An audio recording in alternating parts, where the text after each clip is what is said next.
Oh, hey, everybody. Guess who's back? Back again. Yes, it's Sheila Gunn Reid and Lise Merle. It's another election night live stream.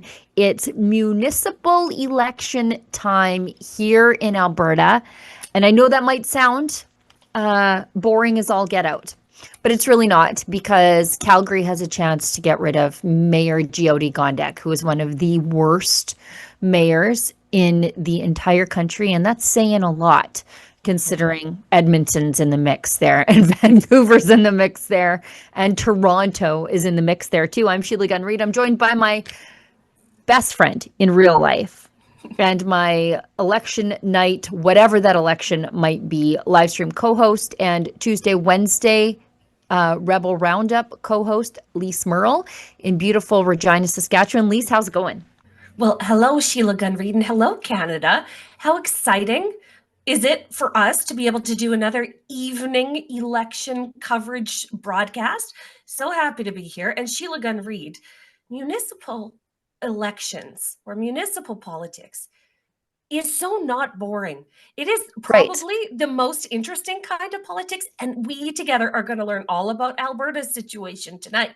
It's an exciting night for the people, especially of Calgary and Edmonton, who have the opportunity to get rid of some pretty crazy councillors and mayors and school board trustees, and we'll see how that goes. I know that Alberta's teachers are on strike right now, so what happens at the school board elections is going to have a bearing on what happens there. So it's just it's good to be here. I can't wait to get to know about all of this stuff. Well, and especially if you really think about it, municipal politics are the things that touch you first, quickest, and sometimes the hardest. You know, it's not just about your property tax, it's about the culture wars. This is where you can really make a dent in the culture wars if you care about what is happening at the school board level, if you care if your mayor is a lunatic making climate emergency proclamations that could cost you like $90 billion over the long term, which I think is the number coming out of Calgary. If your critical infrastructure is falling apart, where large swaths of cities are without power, without water, because they let the infrastructure go to waste while they spend, solid gold bricks on climate initiatives and gender initiatives. Yeah, that it really, really matters. Now, I think the polls close here at 8 o'clock in Alberta, and then we could be in for a long night. We'll see how long we're going to take it because it is the law in Alberta that we don't use mechanical tabulators. So that was passed in 2024. We must get into why Alberta passed that law. Why did Alberta choose to do that, Sheila Gunn Reid? Well, there was a shift to, that's the thing. There was a shift to hand counting in 2024. The province banned the use of electronic tabulators in municipal elections, specifically saying hand counting would bolster trust in the election outcome, which is better for democracy. Aileen Griesbach, the returning officer for Edmonton elections, said in an interview with CBC News that she anticipates the preliminary results will be available on Tuesday, if it's real close. And I've watched the polls shift drastically in Edmonton over the last little bit. We can talk about that. But we have, I'm watching her beautify herself before she comes on.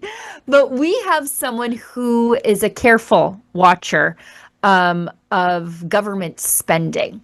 And as I said earlier, municipal politics, I mean, it's not just the culture wars. Your mayor can just declare a climate emergency and then commit you to spend $90 billion on it. Or maybe your mayor wants to hold the Olympics and cost a gajillion dollars to bring in the corruptocrats from the IOC to come in and create a legacy project for you. And you're just supposed to go along with it. So we have somebody who cares about the nickels and dimes of taxpayer spending, and it is our friend Chris Sims from the look at her. There she is with the Twilight Zone. She's from the Canadian Taxpayers Federation. She's your Alberta director, and as I said earlier, municipal politics can seem boring, but man, these people can waste your money just as fast as anybody else. Yeah, because they get away with it because people aren't paying attention to it. So one of my favorites was that we spent thousands and thousands of dollars so that people could phone the Bow River in Calgary. That was amazeballs. And then I know. Denise didn't know about that. I'm sorry. What did you just say to me, Chris Sims? Tell me. Tell me the story in greater detail, please. So the good people of Calgary, I forget how many tens of thousands of dollars. I think it was $20,000. I'll have to check. Spent tens of thousands of dollars to set up a telephone line so that human beings could phone the river. Like the water river, not a person called River. Who picked up on the other end? Was there bureaucrats in submarines? The river did. Like when you phoned it, it sounded like. I have to send this to you. Like that's what it sounded like. Efron, I'm sending this to you. But Efron behind the scenes. I kid you not. Like no, I kid you not. So that fire every person. Yeah, fire every person that had anything to do with that. Holy Hannah. I know. So there's that. And then there's my favorite was that one of our researchers, Jake, who has now moved on to another job, a great guy, he actually FOI'd it and he's the one that found it. And they apparently went back and forth about whether or not they should use dominant language. Like, do we own the river? Is it our river? That seems too dominant and ownership-y. So it just has to be the river, the river. So I'm laughing because otherwise you cry. So like grown-up bureaucrats were actually being paid money during the day to email back and forth about the river's feelings. And the language that we're going to use to describe the river. Further, we might be able to listen. I think I found the recording. Did you find the recording? We're going on an adventure, ladies. Look at this. Are we allowed to be on the air together? I feel like we're all going to get arrested. If there was wine involved, I bet. Yeah. Just a second, I got the cauldron just out of shot right here, but there's no wine involved. If there was, I think that they would shut it down pretty quick. If you hear a cork, this is my favorite time of year because like my witchy. What are you fancy? This is my skirt. Like my witchy vibes come right out. Yeah, so good. So I found the article from the CBC announcing it as though it were some wonderful art project and we would be stupid for thinking that it is stupid. Right. This new public art project lets you phone Calgary's Bow River. Dial 1-855 Listen, LSTN, to be connected with the sounds of the flowing river. Thank you so much for calling. Please wait a moment while we connect you to the Bow River. That's the first thing you'll hear when you dial the toll-free number, 1-855 Listen. After that, the Bow River's rushing, gurgling, and babbling voice is heard, said Calgary's Arts Development. Known as Reconnecting to the Bow, this public art project was created by Broken City Lab, an interdisciplinary, that's one way of putting it, artist collective. Right. And it was only a couple of months. August 12th to the end of December, anyone can call Calgary's most famous water body. I wonder why you just didn't go down to this body of water that flows directly through the city and have a looky-loo and listen with your ear. Like, if you're encouraging people to connect with nature, you could just go into it. It's there. It's right there. Call the number to hear a toilet flush because the government is sending all of your money down the plumbing. That's what we should have, Chris. We should have a Canadian taxpayers 1-800 number, and you just call, and it's a flushing toilet. It is the sound of the toilet. Okay. Listen to the rushing waves of your tax dollars getting flushed away. Listen. It was even more money than I thought. I think, and of course it was. So it was $65,194 of taxpayers' money.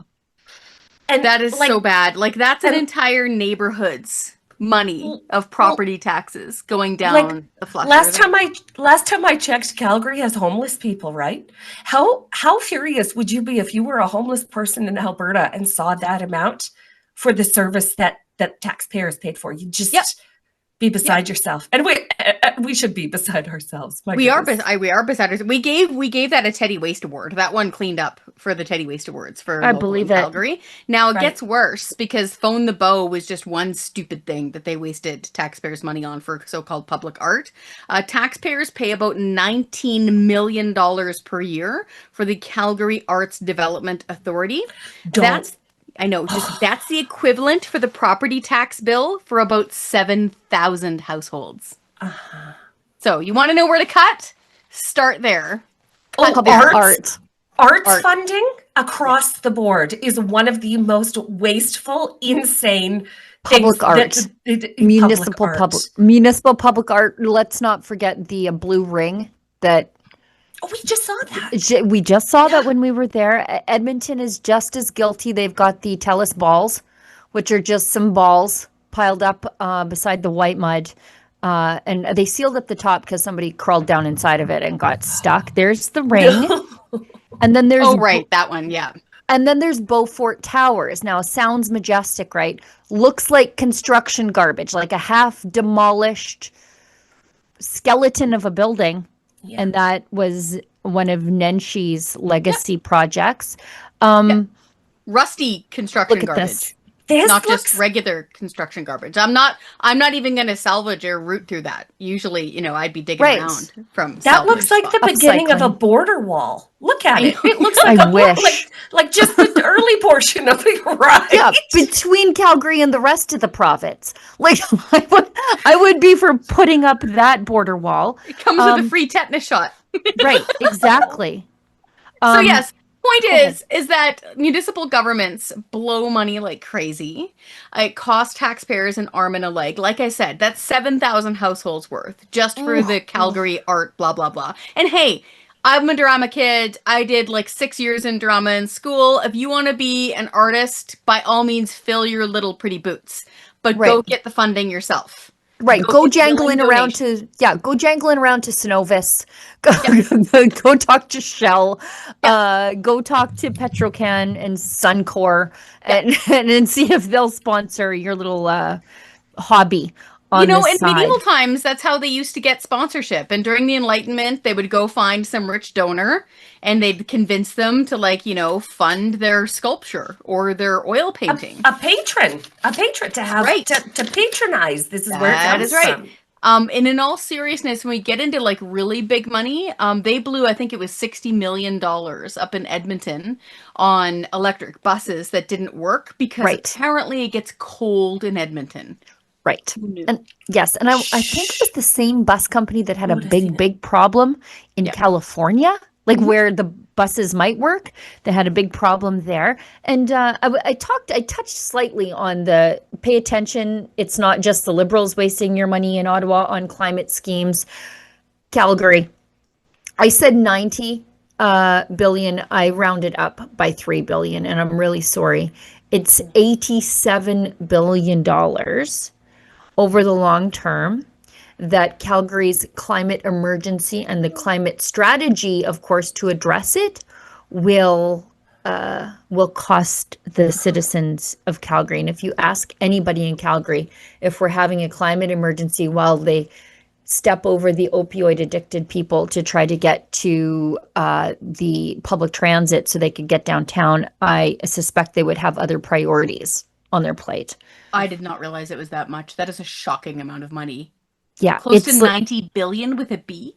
With a B. And now that is over the long term. Like up till 2050 or something?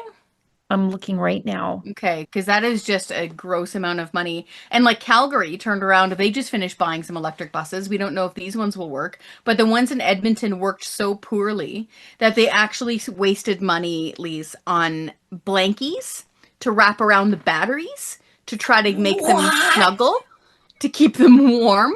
But the battery blankies, they didn't work either. So they just wound up they had to go back and sue the company. I don't know where it is. To Edmonton's credit, they are trying to sue to get the money back. But right now, taxpayers are out. I think it was like $60 million. Holy It was an awful lot Canada. of money. And it was for something dumb. They never should have spent money doing that. Same sort of thing with their bike lanes. I think they spent about $100 million on bike lanes all around the capital, all around Edmonton, in a place where there can be snow on the ground from October until May. Like, it's Edmonton. 8 months of the year. 8 months of the year. And yet we're committing to these initiatives, these very, very pricey initiatives that aren't proven to work in our geography. This is just craziness in the new country. So we're not gonna subscribe. We're not gonna sign on to these things, are we, kids? Are we just gonna build Gulch? That's what we're doing. Everybody gets to pick what they do. Yes. Okay, I want to be the horse trainer. If I can do I want to be your border guard, where when people swim up across the moat and ask me to stamp their passport, I'll have a series of skill testing questions to see if they can come onto my side. If not, you don't have to go home, but you can't stay here. Sheila, I actually have a serious question. Do you have this album yet? This Dolly album? Which one is it? Looks like Dolly circa 1971. Nope, earlier. 60s? The Best of Dolly, featuring... I'm sorry, I'm very old. Mule Skinner Blues!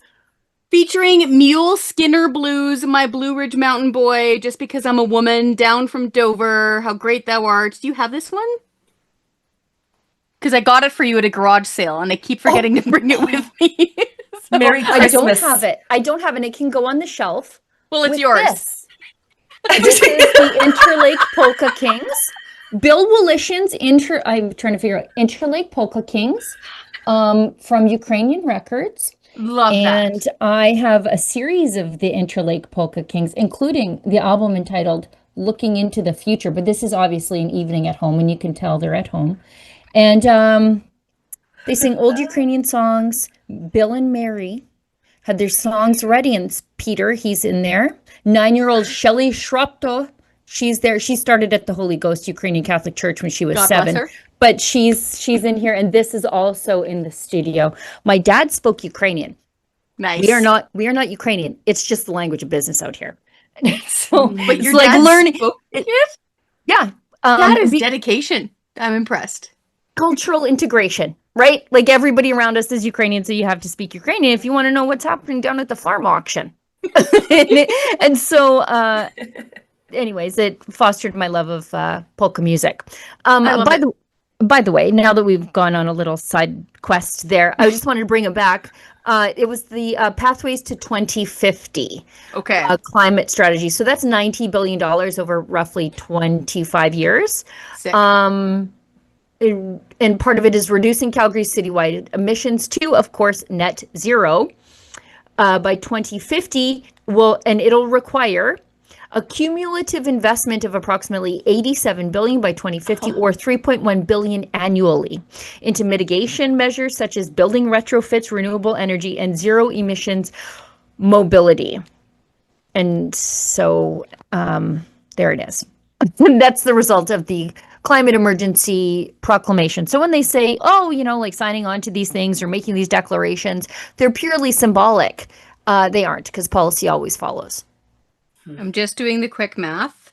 Let me see here. So $3 billion a year, thereabouts, right? Okay.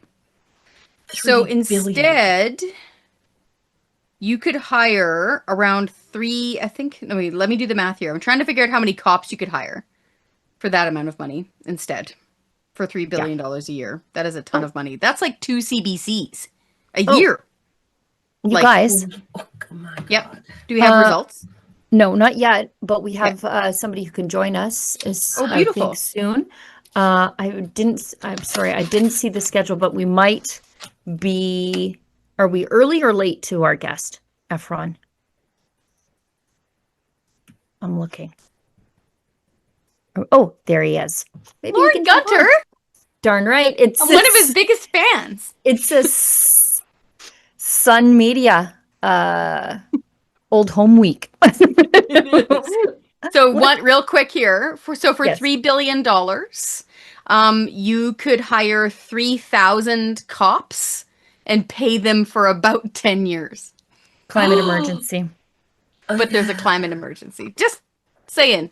Or if you don't want to do that, 3,000 paramedics, bless their hearts, out there working in the streets, and pay them for a decade instead of flushing it down the toilet on that nonsense. That's for 1 year of the green. That's correct, the for 1 green year. Plan. Oh, yeah. Okay, we've got a Lauren Gunter. He's a columnist with the Edmonton Sun, Calgary Sun, Post Media. Chris is apparently his biggest fan. Lauren, thanks for coming on the show. Maybe you can give us some analysis about the candidates' race in Edmonton, if you're so inclined. I was looking at the polls, and back in August, they had Tim Cartmel sort of running away with this. And in a few short months, it's flipped to Andrew Knack, who was just behind him. Tony Caterina, he's a long time city councillor. He's third. And then Raheem Jaffer, who would have actually probably made it pretty fun if you care about interesting politics, mayor, former Conservative MP a long time ago. I was looking for the phrase busty hookers to make its way back into political parlance, but I think I'll be disappointed tonight because he's fourth. What caused that flip there? I don't think there's been a flip. The problem with polls for municipal politics is the sample sizes are so small, you can't know what the representative of the population as a whole. And turnouts are really bad for municipal elections.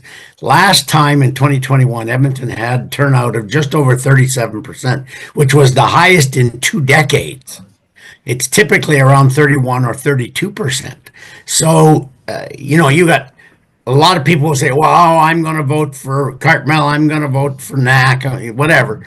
And then they don't bother to vote. So the polls municipally are very, very hard to read.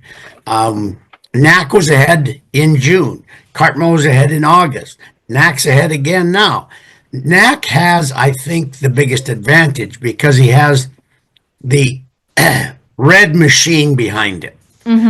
He has this thing called Working Families Edmonton, which won't call itself a party and won't register as a party because then it's subject to fundraising and spending limits. It wants to be able to fundraise as much as possible, spend as much as it wants, but it is backed by all the civic unions, all the city workers unions. Yep. It's backed by the firefighters. It's backed by the Canadian Labour Congress.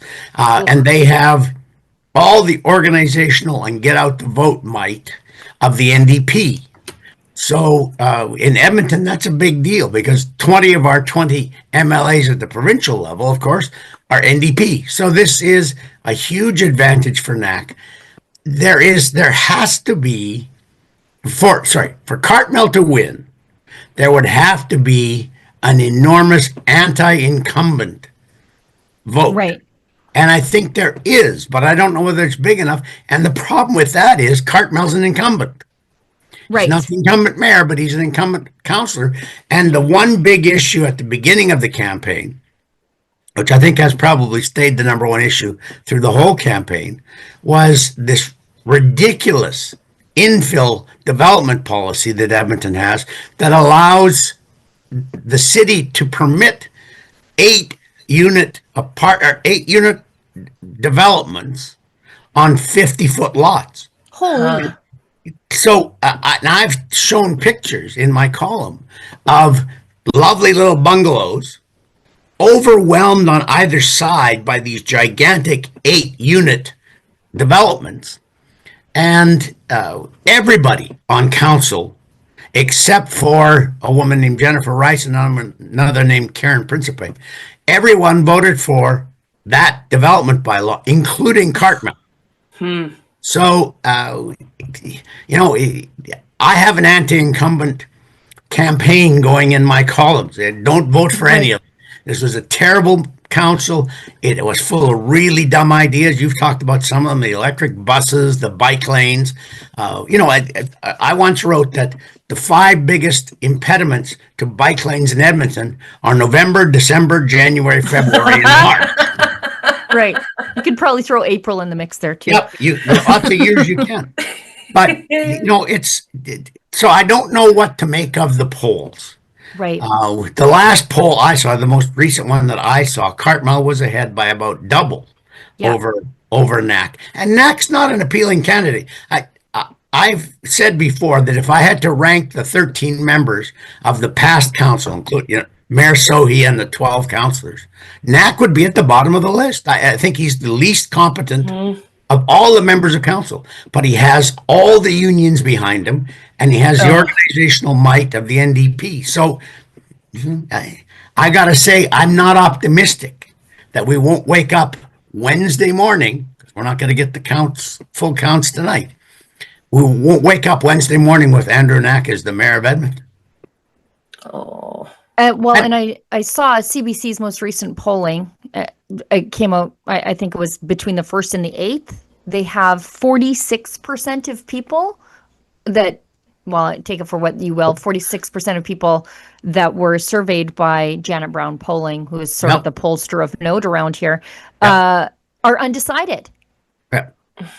So where does that play into this? I think there's an awful lot of people who went to the polls today not knowing who they're going to vote for. Yeah. But I'm thinking there were a fair number of people who went to the polls today and gave up in frustration. I went at 10 o'clock this morning, and it took me 31 minutes. Yeah. 30 minutes to get my ballot, 1 minute to fill them out. There's the most convoluted process that the city has come up with to register you at the poll. Everyone must show ID to get into where the polling station is. Mine was an elementary school. So I had to show ID to get in the elementary school. Then I had to get in a line for registration. And I had to show my ID again at registration. And then after you fill out the registration form, and it's initialed by the returning officer, then you get to go and stand in the long line, which is where you go to get your ballots.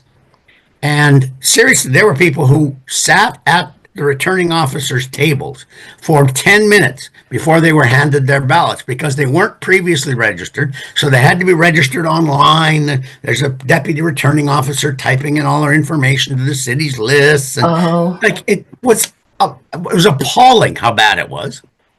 And then I got my ballots. That was the easy part. Filled them out, took them, stuffed them in the boxes.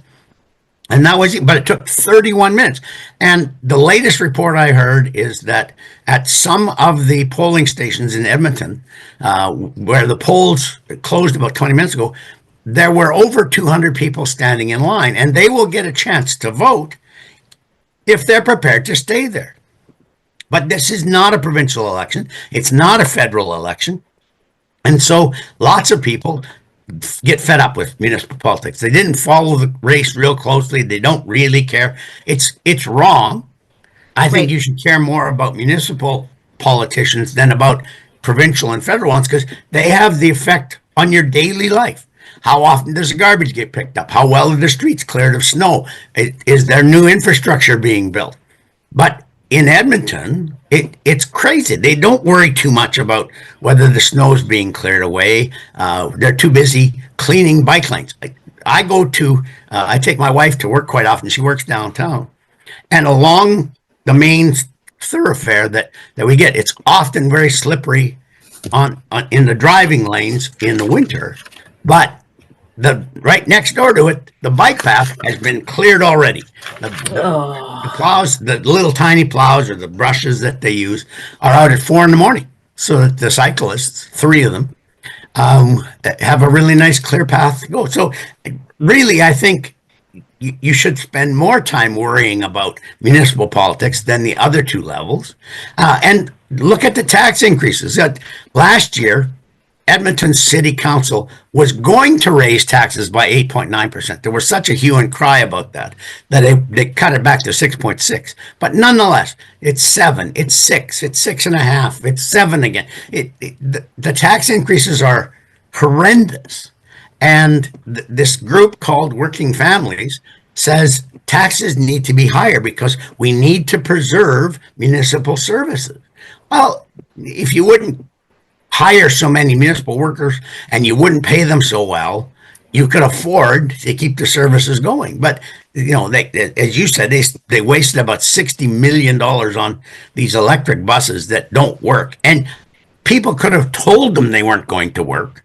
But at any one time when they had the 60 of them in service, they're all now out of service. But at any one time, with the 60 of them, 75% were in the shop. Oh, well, that's a pretty big failure rate. Yeah. It's not good.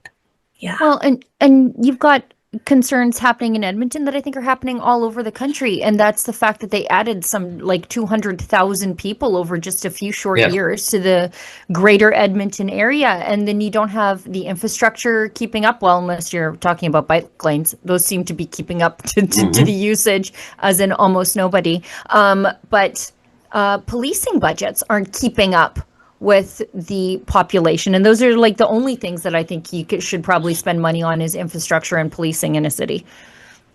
I mean, those certainly are two big ones. I think the city of Edmonton's police service has a pretty healthy budget.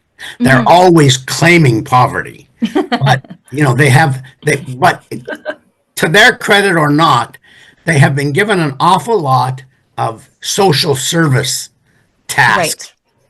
Not policing tasks. Yes. And that uses up a big part of their budget. The city should spend money on social workers if that's what they want the cops to do. Right. No, but I'll give you an example of how messed up the city of Edmonton's priorities are. There's a little park in our neighborhood that no one uses. And I'm not exaggerating. Nobody uses it. So I would go over with my dogs a couple times a week and throw them a frisbee and chase a ball and that sort of thing. But it's technically not an off-leash park. So I went over there about 6 weeks ago. I'm there not more than 5 minutes. And the two bylaw enforcement officers drive their pickup truck across the lawn to come and give me $100 tickets per dog. Off leash. And yet you can go downtown, and on every single corner in downtown Edmonton, there will be people dumping. There will be people shooting up drugs. There'll be people yelling at invisible people, and nothing gets done about that. So when you're a citizen and something like that happens, you think the city's priorities are all screwy. You know, I am a bigger threat to public safety with my dogs and a frisbee than are the meth addicts downtown in Edmonton who are shooting up. My wife works downtown. She took her staff for lunch about 6 months ago. They went about 3/4 of a block and they counted 10 piles of human feces between their office and the restaurant. Yep. You're kidding. Nope. No. Can I jump in there quick, Lauren? Please do. When I went to City Hall a little while ago, yelling at the city not to spend taxpayers' money on the Edmonton Oilers, because they're literally on the Forbes list. They don't need taxpayers' money. And right outside of Edmonton City Hall, my daughter and I were accosted by a woman completely out of her mind. We had to dodge around her and then go through other doors. And yeah, there's like human excrement on the sidewalk in front of Edmonton City Hall. It was astonishing that this is in the downtown of our provincial capital. I actually have a couple of stats here real quick. I wrote up a really deep dive on Alberta, on Edmonton spending priorities. This is based on last year, but I think it still tracks. The city's bureaucracy is growing in the wrong places. So the city, last I checked, had 392 people on its communications and engagement team. A decade ago, there were about 71 full-time positions under that. So we've seen a growth in their comms team of 449%. Oh, yeah, My like Lord. What And I've they're seen them wasting work. money on is a crime. I've seen them work. There's a neighborhood in North Edmonton that's very unhappy about the city putting bike lanes through the neighborhood because nobody in that neighborhood bikes anywhere, especially not downtown, which is where all the bike lanes head. They all head downtown. We're not a downtown city. No. We have the lowest percentage of our workforce working in the core of any of the 10 largest cities in the country. People in Edmonton work in the ring road or outside the ring road in oil service or in warehousing or in things that don't get done downtown. Right. But the city wants to build all these bike lanes to downtown. So they went through this neighborhood called Dunluce and they took out everybody's on-street parking on one side of the street so they could put in a bike lane. And the residents complained and they said, "No, this is ridiculous. Nobody bikes here. Why are you doing this? Why are you making us park a block and a half away from our homes?" And so the city's response was to send one of these comm teams to a neighborhood bear pit session. And those people are masterful at redirecting the discussions and molding the answers and they'll get up and somebody will say, "Well, I'm really mad about this one," and they'll say, "So you're saying that if you could still park on the street, you would be okay with bike lanes?" And then the report goes back to the city. Dunluce loves bike lanes, and that's how they work. That's their engagement strategy. So I think they need a clean sweep of council in Edmonton and a fresh start. But I don't think we're going to Tim Cartmel, who is the guy that has been portrayed in the media as the right-wing alternative to the lefties. He voted with the left majority 90% of the time during the last council. So, what are you going to do? Yeah. And the only real sort of new face that I think was capable of doing anything was Rahim Jaffer. Yeah. He's a conservative. He's the only one running on a tax cut. Yeah. And they called him irresponsible for suggesting a tax cut. Yeah. He seems to think that crime is a problem in Edmonton, and yet he's between 4 and 7%.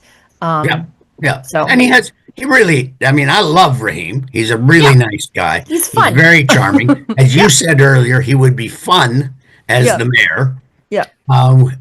And a big part of being mayor is you have to go around to all the dinners and glad hand and bring greetings at high school grads and do all that sort of stuff. And Rahim would be really good at that. Oh, sure. For sure. But he has no organization. Yeah. Right? He's got in late. He didn't form a party.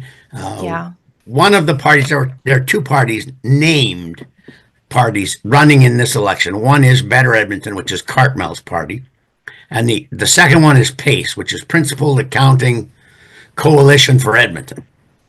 And they have some very good policies. But they don't have candidates in all 12 wards, and they don't have a mayoral candidate. So that works against them. And then there's Working Families, which is really the left-wing party, which won't allow itself to be called a party.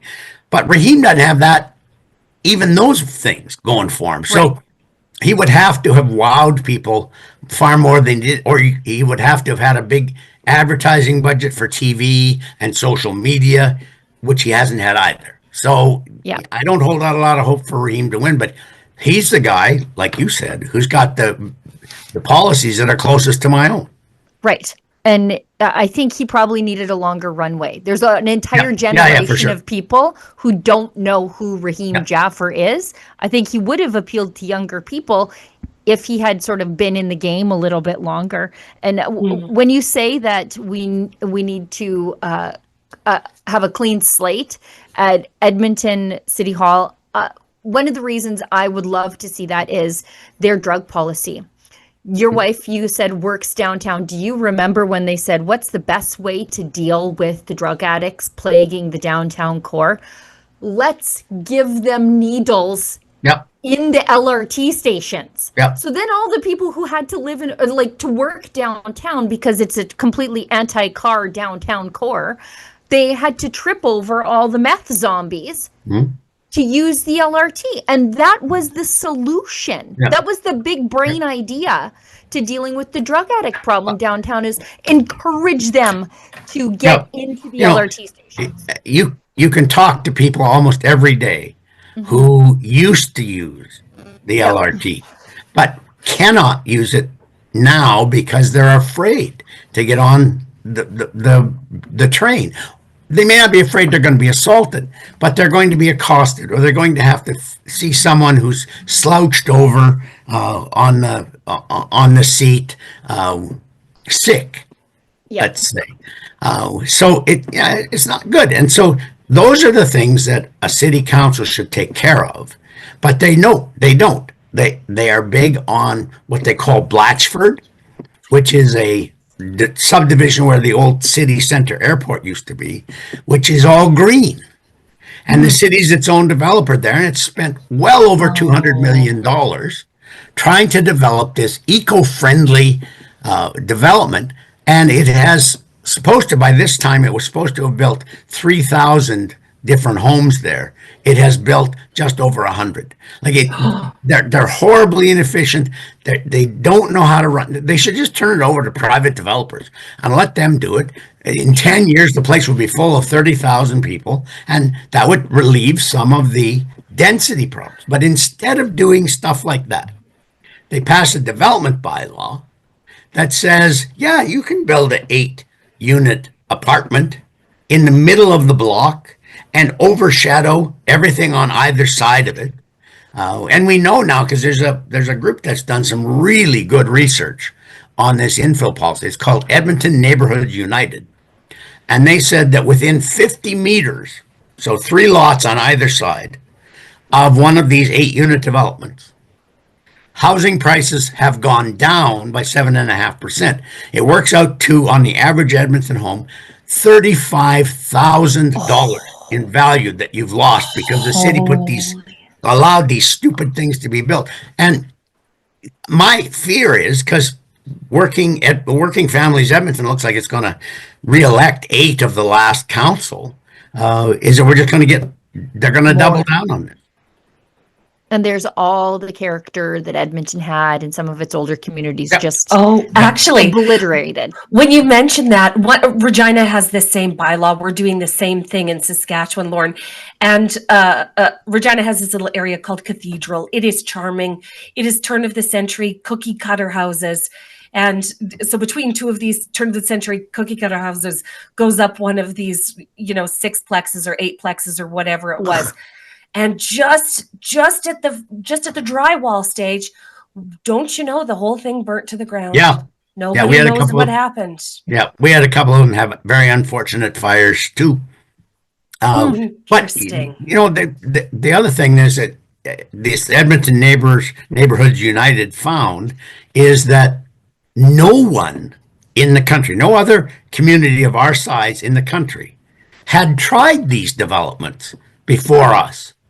And they uncovered, through Freedom of Information, a report that the city had internally.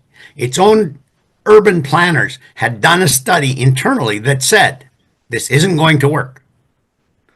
And yet the administration bamboozled council into signing off on this, at which point I called Edmonton City Council the bobbleheads for the administration, because whatever administration wants, that's what they get. And it's so appalling. But despite all of that, and the fact that, can the federal government pass a law that will lop $35,000 off my housing price? Yeah, maybe. In the long run, if they screw the economy up bad enough and there's not enough demand, yeah, sure, that can happen. Can the province do it? Yeah, but the city's done it, and within a year and a half, that's what's happened. So people should be far more interested in municipal politics than they are, but unfortunately, they're not. Yeah, because federal politics is also terrible. So, it is what it is. Lauren, before we let you go, and thank you Yep. for going a little bit long with us. I think we brought you on a little No bit worries. late. We appreciate you for having a keen eye to this, but just remind us where people can find your work. Okay, well, I'm on the Toronto Sun's YouTube channel for my video presentations, and you can just look me up under edmontonsun.com, opinion columnist, and most of my work is there. Excellent. Lauren, thank you so much for coming on the show. You're welcome. Alrighty. I see our next guest waiting in the wings. He's early, so we're not going to rush him. Guys, let's say, okay, perfect. We say goodbye to Lauren there. Bye-bye. What a treat. Bye, thank you. It's so What smart, a too. treat. So good. So Great. smart. Yes. And I'm just like, you know what? The city's terrible. And he's like, yes, they are. Let me tell you why. I just intuitively know that the city is terrible. We don't have any results in yet, but now that we've sort of digested what's going on at Edmonton City Hall, which is, I think, bad, but also indicative of city halls across the country. Our next guest can help us, I think, on Calgary City Hall. But Chris, you had something to say. Yeah, real quick, just for numbers on how much the mayor is paid of Edmonton. Please. $223,234. Ugh. So $223,000 a year. That is more than the premier of the province is paid. Edmonton City Councilors for 2025, their salary is $126 and 119. So 126. So there you go. Yep. Oh, holy Hannah, that's a lot. And what Lauren was pointing out there is absolutely true. Like their ranks of all of their little bobbleheads have grown exponentially the past 10 years. I think one of the reasons why they come up with stupid ideas of wasting taxpayers' money on their little green colony schemes is because they have way too many graduate degree holders in like poli-sci and urban planning development-y stuff. Yeah. Where they couldn't get a job anywhere else. So what winds up happening is you get a lot of these grads out of master's degrees and in some cases PhDs who are drunk on playing like SimCity, right? With other people's lives. Exactly. And your money and your property. Yeah. And that is when you get really dumb ideas like that little green colony thing. Happens in every major city and you wind up paying for it. I wish they had actually kept the downtown airport. It was a historic airport. It was like the Bush Plane Airport. It had a lot of our history, and they just nuked it in favor of building a community. Sad. Go figure. Sounds typical. Yeah, just throwing out history. But anyway, I see our guest has turned his camera off, so I'll wait until we need to he see his comes handsome back. face. Yes, We sure do. Let me tell you about another wasteful thing that the city of Edmonton spent money on that nobody here will be happy about. The 2S LGBTQIA plus Safe Spaces Action Plan was adopted by the city of Edmonton and is shaped by the voices and experience of the alphabet individuals aiming to build a safer, more inclusive Edmonton where every person can live authentically and without fear. $750,000 in grant money was made available in 2025 alone. Funding, it says, will help community organizations deliver programs and services that align with beyond belonging, building a 2S LGBTQIA Safe Spaces Action Plan, what we heard report. So ahead of this $75,000 grant scheme that they have going on here, flowing direct from the city of Edmonton to the activists, we'll say, was an extensive consultation process that would have included many committees and subcommittees and subcommittees at the city of Edmonton, where they listened to the 2S LGBTQIA plus community. And then they went, right, how much is all that complaining and teeth gnashing worth and victimhood worth? The city of Edmonton went $775,000. That's one city. The amount of money that we're spending on the gender craziness is just out of control. But just on all levels, of government. On all levels. But yeah, especially it seems at the city of Edmonton. Before I bring in our next guest, I forgot something, and I should have done it right off the top of the show. and I should have known because I'm the live stream host for literally almost all the live stream, 95% of them. If you have something to say to us, questions, queries, comments, story ideas, or you're just moved by the spirit to support the little network that could, and you're watching us on Rumble, leave us a Rumble rant. If it's over the $5 US cutoff, we're reading it on air. If you're watching us on YouTube, it's called a super chat. Same rules apply. But also, if you are watching me from the future, you can leave a paid chat, a paid comment. It's called a super thanks. And we appreciate you for choosing us because Mark Carney makes sure you don't have a choice otherwise in the horrible media platforms that you would otherwise not choose if you were given a choice. Chris, by the way, how long do we have you? I can hang out all night. I mean, my kids are old enough to basically take care of themselves, so it's fine. Hunter did try coming in here earlier, but he's okay. He's fine. He would have probably some good analysis. Okay, let's bring in our guest. We're 2 minutes late to him. It is the former leader of, at the time, Her Majesty's Loyal Opposition, Stockwell Day, former Conservative cabinet minister also. Stockwell, where are you right now? Great to be with you. I am in sunny British Columbia right now. Beautiful. I was just Chaos. in Alberta and heading back there, but that's where I am right now.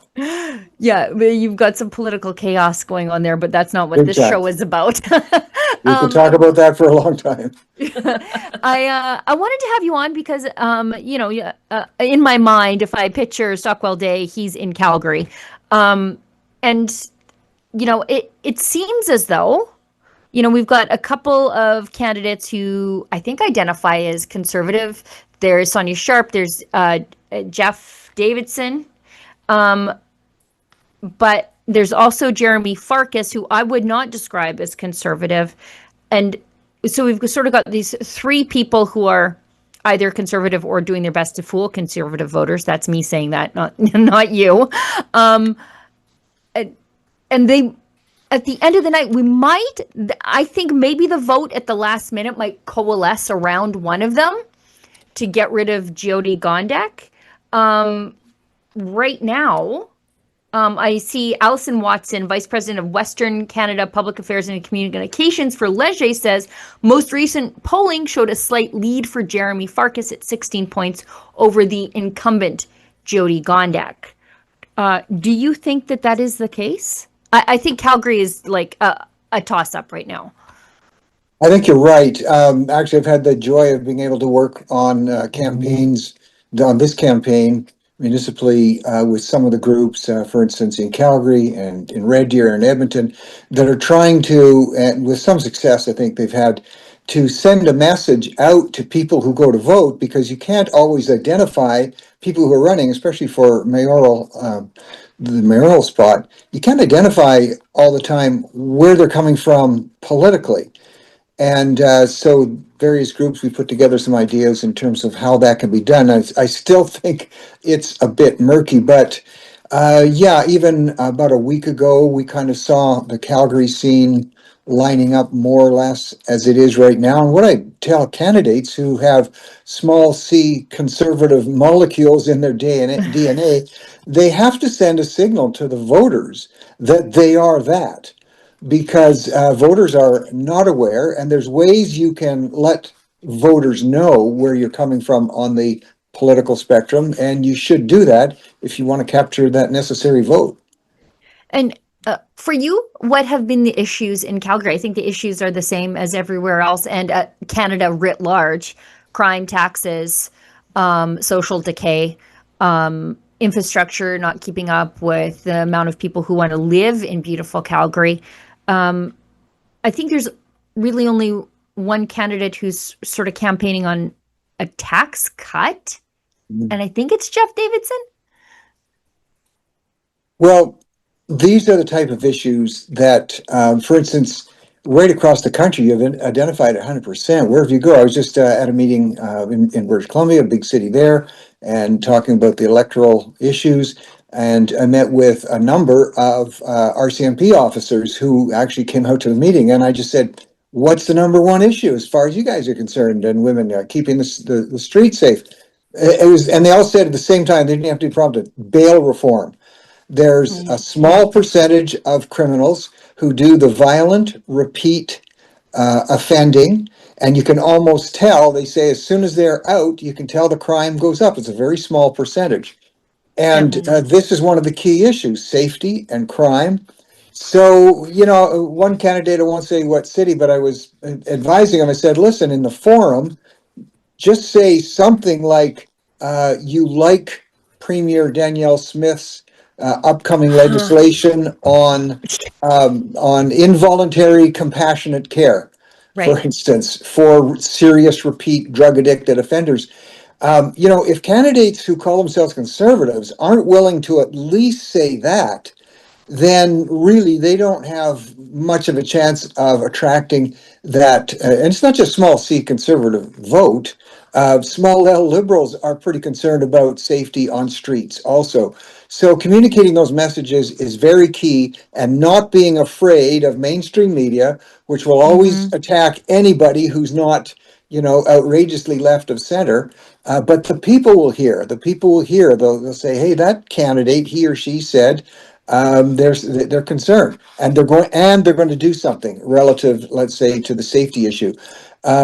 It's also we're seeing it line up in the city of Vancouver with the term coming up now for election. All of a sudden, guess what? By a marvelous miracle, the mayor and city council has said, you know what? I think we're going to have a 0% tax increase this year in election year.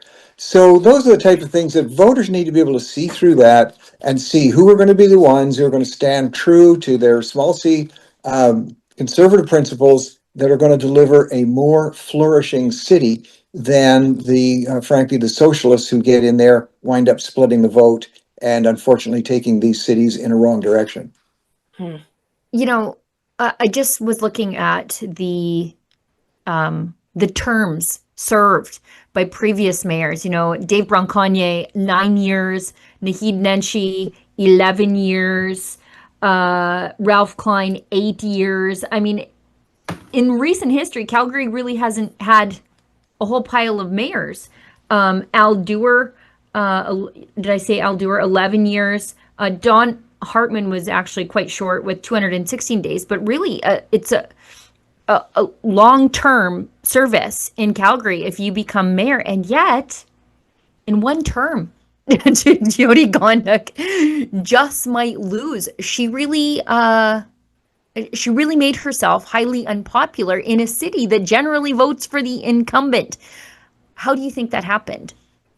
Well, it took a lot of doing, and it took a lot of media finally realizing that the problems were too big to hide and that she wasn't getting the job done. But mainstream media themselves, being, having a philosophically leftist worldview, they just don't react to some of the concerns that are swamping these cities. So sometimes it takes 2 or 3 terms before even mainstream media will say about somebody like Mayor Gondek, yes, the policies that she's supporting are not bearing good fruit for the city, and maybe it's time she's got to go. Unfortunately, by that time, the size of City Hall has increased a lot, and they don't usually reduce the size. Very interesting, just a quick comparison. A former mayor of Vancouver, who is now a Liberal MP, when he was mayor there for 3 terms, when he first started, the employee size, full FTEs, was 1,600 people, which is still a lot. When he left, it was 9,600. And these are the type of growth rates. I wish they could say it doesn't happen in other provinces, but it does. And mayors and councillors need to keep something in mind, and they don't have to go on a huge rampage in terms of, we're gonna fire everybody out of City Hall. Well, you never get elected because it's primarily the union workers that get out there and provide a good portion of the vote. But they need to remind people that these newly elected councillors and mayors need to be saying to their administration, every time we hire one more full-time person, that's a 50-year commitment on the taxpayers, let's say, of Calgary, because the person's going to work for 25 or 30 years, and then they're going to understandably have a pension. Every time you hire a new person, that's another 50-year commitment. And natural attrition, if they would just leave it alone, people retire depending on the city and where they are, anywhere from 8 to maybe 11% is the rate of natural attrition where people would be leaving the public service. In this day, with the fabulous efficiencies that we have now through AI and other technologies, you don't need to keep growing the size of City Hall. It's breaking the backs of taxpayers who wind up carrying those costs. I'm going to turn it over to Chris. I bet she has some things to say about the size and scope of city budgets, particularly when it comes to HR related stuff. Yeah, big time. So I have some good stats on Edmonton. I was doing a very similar deep dive on the city of Calgary, but they changed their accounting practices right around 2011, 2012, thereabouts. And so it was almost impossible to do a really deep dive retrospective to do apples to apples, but you can imagine that it's very similar wastes of money. So in Edmonton, over the last 10 years or so, spending at the city went from about $2 billion to an estimated $3.4 billion. That is a spending increase of 36% adjusted for inflation.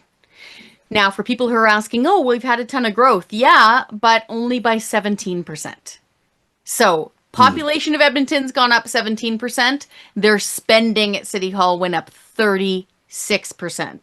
And Mr. Day, we were mentioning before you came on the air of where it was growing. So I was looking at their full-time equivalents, their FTEs. Police have kind of kept pace with inflation, not kept pace, I will point out, with violent crime being reported. So that is an issue.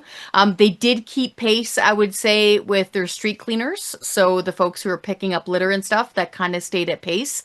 But what really ballooned was their communications department.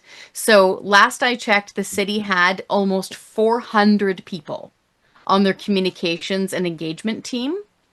To put that into perspective, back around 10 years ago or so, there were about 70 people on that team. So that means that is a 450% increase just in that comms team. Mm-hmm. And again, to your point exactly, Mr. Day, these are pretty much jobs for life. They wind up locking in and keeping them for decades, and then they have a pension.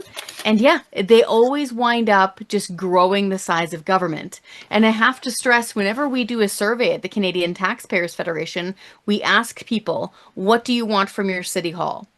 People typically want their city hall to keep their city streets safe, clean, and in good repair. Mm-hmm. End of list. They don't want them saving the world or solving a climate crisis or getting into their other little social hobby horses and spending taxpayers' money doing it. But unfortunately, Edmonton, and I would say also by extension Calgary, doing this stuff all the time. So we really hope that we're going to see some change here. Yeah, it's really important for those who are councillors and whoever gets elected and mayors. And I'm not saying this in a nasty way, but you have to stand up to the administration. Yeah. Their job, they feel their jobs are just to continue to grow the size of their own base. So when the administration comes with their first budget and they say, well, we have to hire X number of more people, then the elected people need to say, what is each person going to be doing? And just as when they bring a new regulation, and we actually implemented this provincially with, guess who, a former mayor of Calgary, Ralph Klein, was very supportive of us doing this. You say to your administration, if we don't bring in that regulation, new regulation, first of all, who will die? You have to ask it as bluntly as that. That's a great Who question. will actually die? Then you have to ask, who wants this new regulation and why? Then you have to ask, who is opposed to it and why are they opposed to it? And have we talked to those people? It's the same as when you bring on, especially I agree, the front lines, we need those workers. But higher at the administration level, when they're talking about bringing on a new high paid, let's say, communication officer, first question, who will die if we don't bring in this new communication person? And for what purpose are they being brought in? Why can't we, are communicators, why can't we be doing that? Newly elected councillors or even veterans and mayors, you've got to ask your administration those tough questions. Big time. I wanted to quickly give some numbers for Calgary City Council salary. So the annual salary for a Calgary City Councillor is about $124,000. The mayor's salary of Calgary, $220,000 a year. Again, the mayor of Calgary is paid more than the premier of the province. So when we start talking about cities growing out of themselves, getting too big for their britches and straying out of their lane, this is what we're talking about.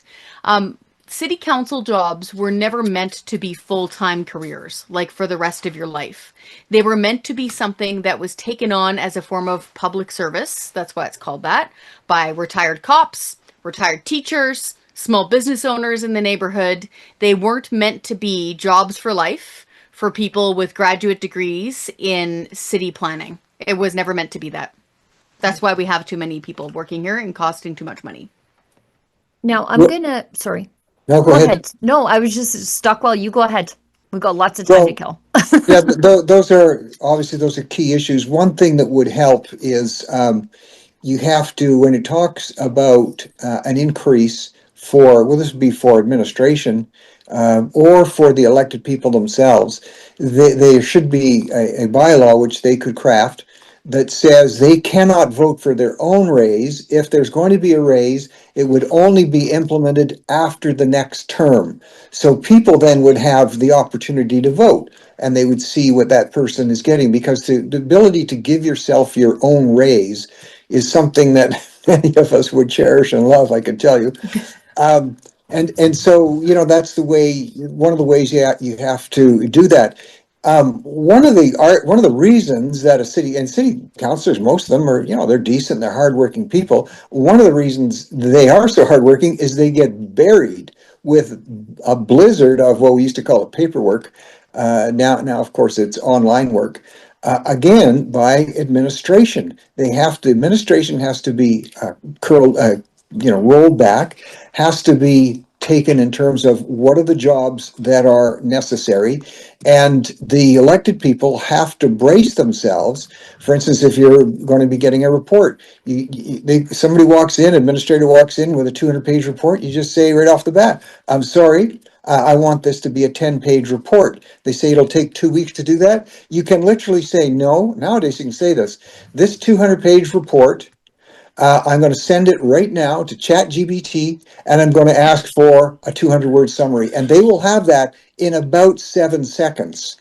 And now they still have to look at it, but the ability, and I'm not saying they do it maliciously, but the ability of public servants to bury and terrify the elected person is one of the reasons these elected persons, you're quite right, it used to be, you know, you would do your term, do your civic service and keep things running on an even keel, but they're literally getting buried. I have some sympathy for them on that. And it all goes back to this thing, you've got to push back when the administrators come and say, you need this, we need that, we need to add this. You've got to push back and really have them make that case. Now, I just want to, Chris, go ahead. Real quick. And I appreciate the, I don't think it's on purpose point. But you and I have been in the game for a while, Mr. Day. And every now and then, there was a friend of mine who said, you know what? If this was all just happenstance, and it was just, oopsie, government is terrible at things, silly me, egg on my face, every now and then, they would do stuff really well, just by mistake, or really efficiently, just by mistake. If it was just flipping a coin and happenstance, every now and then, they would make the really good decision of, oh, that was an awesome investment. Wow, you found efficiencies there. You really cleaned up that neighborhood. People are so happy with this, but it doesn't happen that way. So I'm sorry, but I do think it's on purpose. I absolutely think it's on purpose. And to your point exactly, sir, I agree that whoever gets elected into these seats, who is sitting on city council now, making about 120 grand plus, you know, usually a parking pass and a driving expense, they need to turn around to the permanent staff, which is the bureaucracy of city, and find out if this really necessary. Frankly, one of the reasons why we're getting buried in 200-page reports is because government is doing stuff it doesn't have to. Why is it taking up parking spaces downtown for these stupid little patios that nobody wants to sit in because it's in the middle of rush hour? Right. Why? Why are we doing any of this stuff? They shouldn't be doing any of this stuff. They shouldn't have reports that long. It's true, and I don't want to sound repetitive, but unless the elected councillors and the mayor are pushing back on that, but you immediately, you develop friendships, and there's an area of trust. Sometimes it's certain areas of expertise, like what should be the dimension of that sewer pipe. But it has to be constant to take it to a different level. And this is the nature. It's not just the city of Calgary. This is the nature of all bureaucracies. Yep. Bureaucracies inherently grow themselves and protect themselves. Now, a lot of your listeners won't even remember a guy who used to be the president of Russia by the name of Gorbachev. And he famously, supposedly took Russia out of intense communism with something called perestroika. And it was breakthrough stuff he was talking about. And I remember, I'll never forget the interview that he was done. He said, "Are you going to be successful in taking the Soviet Union out of the depths and the strongholds of socialism and communism?" He said, "I don't know." And they said, "Why don't you know? What's going to stop you?" And he said, "Our bureaucracy." Yeah. Bureaucracies by nature, I'm not pointing the evil finger here, by nature, they are protective and self-perpetuating. Self-serving, yes. You have to put the guardrails in place, and you have to be fierce on asking the questions of why. We did a survey when I was still a member of parliament on the city of Calgary, actually on the regulatory side, to see how regulations move up the line provincially and then federally. And so we took as an example, one of our members of parliament took as an example a restaurant, a coffee shop, that wanted to bring in on Friday evenings from 7 to 9 a guitar player. That's it. No other changes. They had to try, it took weeks because they were faced with 38 different regulations that they were going to have to bring in to have somebody sit on a stool and play the guitar. Now that was years ago. I was just recently talking to a couple in Vancouver. They've been waiting over 2 years to get the go-ahead, the permits to build their house, and it's all within the guidelines and everything else. There's nothing nefarious going on. And they just got dragged in, and the administrator sat down and said, "We were looking at your design here, and you did not show us on your blueprint where and what type of plants you're going to have in the backyard that are going to attract a certain type of bird." So to me, that's just, it's out of control. And unless they're really reined in, they're going to keep going, because by nature, they actually believe we need not just them, we need more of them and more of what they do to be, wonderful and safe societies. And that's why elections are so important. Municipal elections, they're traditionally a low turnout, unfortunately. And then the people who do show up are the ones who have the vested interests. The union for City Hall, which is usually big, and I'm nothing against the union, but if you only have a 30% or 35% turnout, and you've got all the union workers voting for you, then you are going to get an unbalanced council. You're going to get a council that is cranked way to the left, and you've got to be bringing it back to the realities of life, more to the center. So that's the importance of people who are running for council. They've got to have the courage to stand up and say, and you don't have to be mean, just say, here's the concerns and here's what we're going to do. We're going to stop the growth this way. And they think, well, the media will beat up on us because we're mean. Can you imagine a councillor, and this is right across the province of Alberta, for goodness sake, saying they want to do something about homeless encampments on the street, and they're afraid to speak up because the media is going to say they're nasty, they're mean-hearted. No, the kindest and most loving thing you can do is get people off the streets, because there are predators out there who are taking advantage of those drug-addicted people every day. But if you have candidates who are running who are not even willing to stand up and say that, then, as somebody once said about, you remember back in the 30s, the definition of democracy is that system where people vote for what they want and then they get it good and hard. Yeah.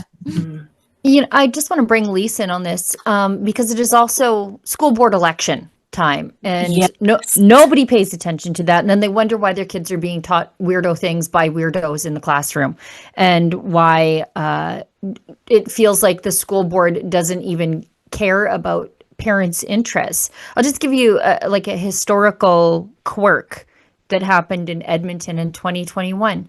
The entire Catholic school board was acclaimed, save for one, because nobody put their name forward. And then we wonder why the school system isn't going the way we like. This is an excellent chance for citizen engagement, and almost nobody cares. And Lisa, I say this to you because you actually did put your name forward in the I last did. one. I did so, and just like on the municipal level, what we encountered was an absolute wave of, I would say, aggression by bureaucrats, educrats, we'll say, and union activists. It was the most insane experience of my life. Kudos to everybody trying to make change in education right now. And if the litmus test is one thing, it's, is your school division, are they supporting boys and girls change rooms? I mean, it's so easy. The litmus test is so easy in education, probably easier than tackling the homelessness problem or the crime problem. Right. Is your school trustee supporting things that are destroying children? Canadian children. Are your children learning math? No. Are they learning gender? Yes. Well, then something has gone terribly, terribly wrong in your school division. And so it'll be interesting to see what happens in Calgary and Edmonton, as well as in all of how many school divisions does Alberta have? 60 some? I want to say no idea. Like an absolutely huge amount of what those people decide is going to make a real difference to children that are growing right now. So best of luck to all of the candidates in the school board elections. Yeah, that's a great point. On school board elections are so important, and we're just finding that out. On the gender issue, I think the Premier of Alberta has taken a very good approach. We recognize the rights of adults to choose for themselves what they want to do, or if they want to alter themselves physically, that's their right. But kids, she has quite rightly said no, beyond or before a certain age, no, kids will not be altered either chemically or surgically. And the amazing thing is that's a huge, we call it an 80-20 issue. 80% of people profoundly support and believe that, but they will not. Here's what elected officials need to realize on issues like that: when you speak up on it, you are going to get pounded in the media by that. You are going to get pounded by the school board officials. But you know what? At election time, people will go into that ballot box and quietly put their X there. But most parents won't even speak up because the name calling that they get called cruel and heartless and abusive and everything else. So very important on these issues that they be addressed. And I think the Premier's done the heavy lifting on that. And for someone running for school board to not endorse that, in the same vein, they should stand up and say, you know what? I am for the alteration of children, either chemically or they should say that. They should be brave enough. I am okay with a biologically born male going into and it does happen all the time, into the shower room or the private spaces. And when we used to talk about that, we'd be laughed out of the room. We would be called hateful, all of these awful things.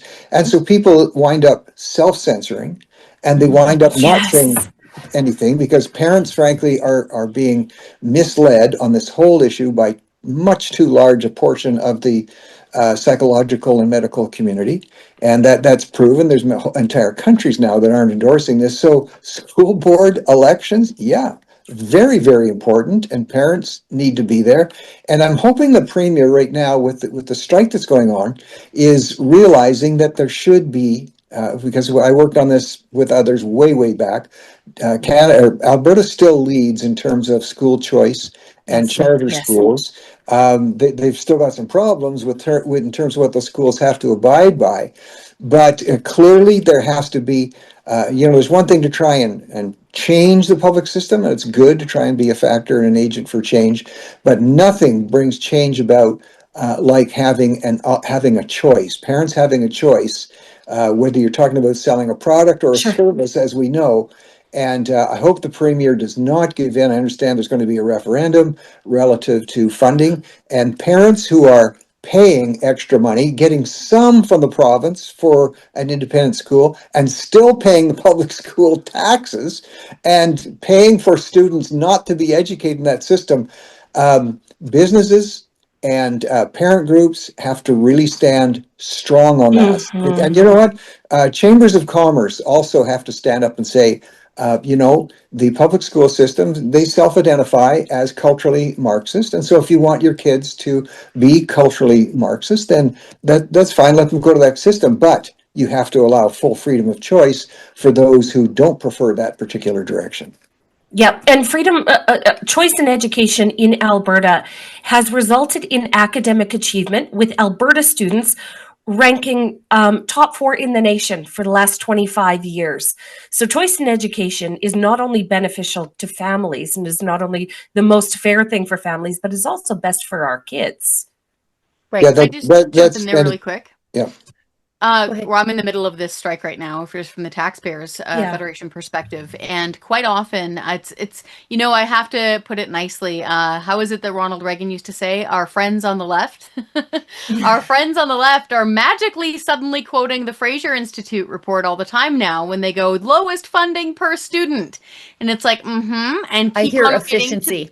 yeah, keep on reading to the next paragraph in that report, please. Because the entire point there is that we are second only to Quebec in terms of academic performance. And it's because of efficiencies, exactly like Mr. Day pointed out and everybody else did, is that in Alberta, the funding follows the child. Period. Yes, brilliant. And yeah, it's so smart. And we have school choice, so parents can pick between full-on private school, okay, or a charter school, which is a not-for-profit, still public school, but it's a specialized school. So it can be anything from the classic academy if you want your kid, learning Shakespeare and classical music, all the way to, agriculture focused, First Nations focused, trade focused. I think there's a hockey school where, sports, kids sure. Yeah. Yep. Like it's all through there. And you know what? It's efficient because it's 70% of the cost. It's 100% of the cost in the straight up public school. So if you just send your kid to the local public school, the building that says school on it in town, that's 100% cost. The one with all the rainbows, Chris? You mean that one? That's how I can tell it's a public school. Yeah, go on.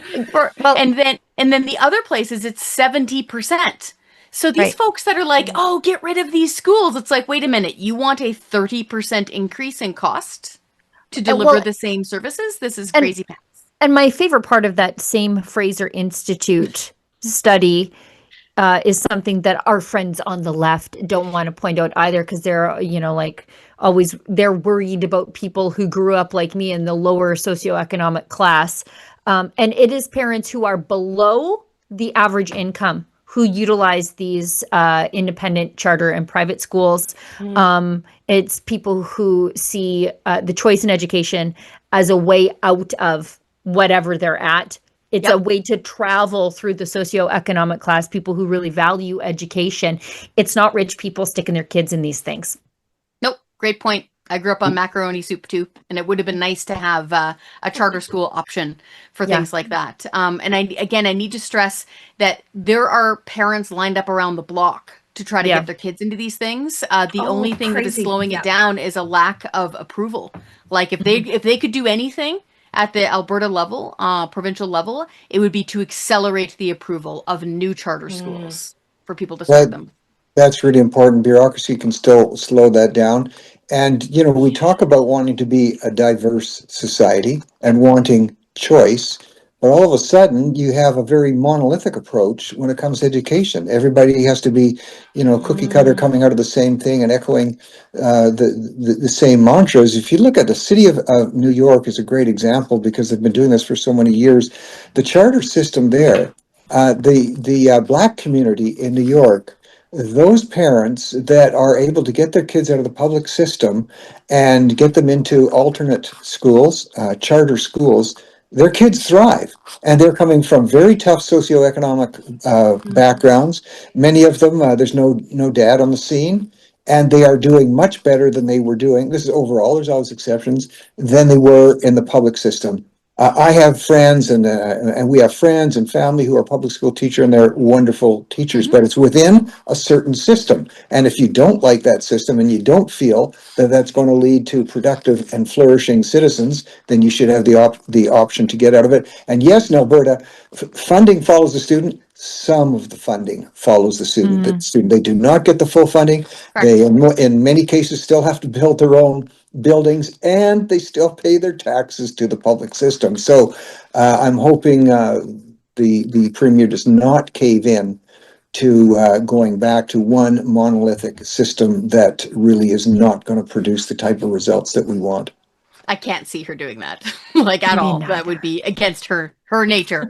I to your point, I would also like to remind people that in Alberta, I love Alberta so much. Thank you for letting me move here, Sheila. So it's really You're nice of welcome. you to take in a refugee from British Columbia.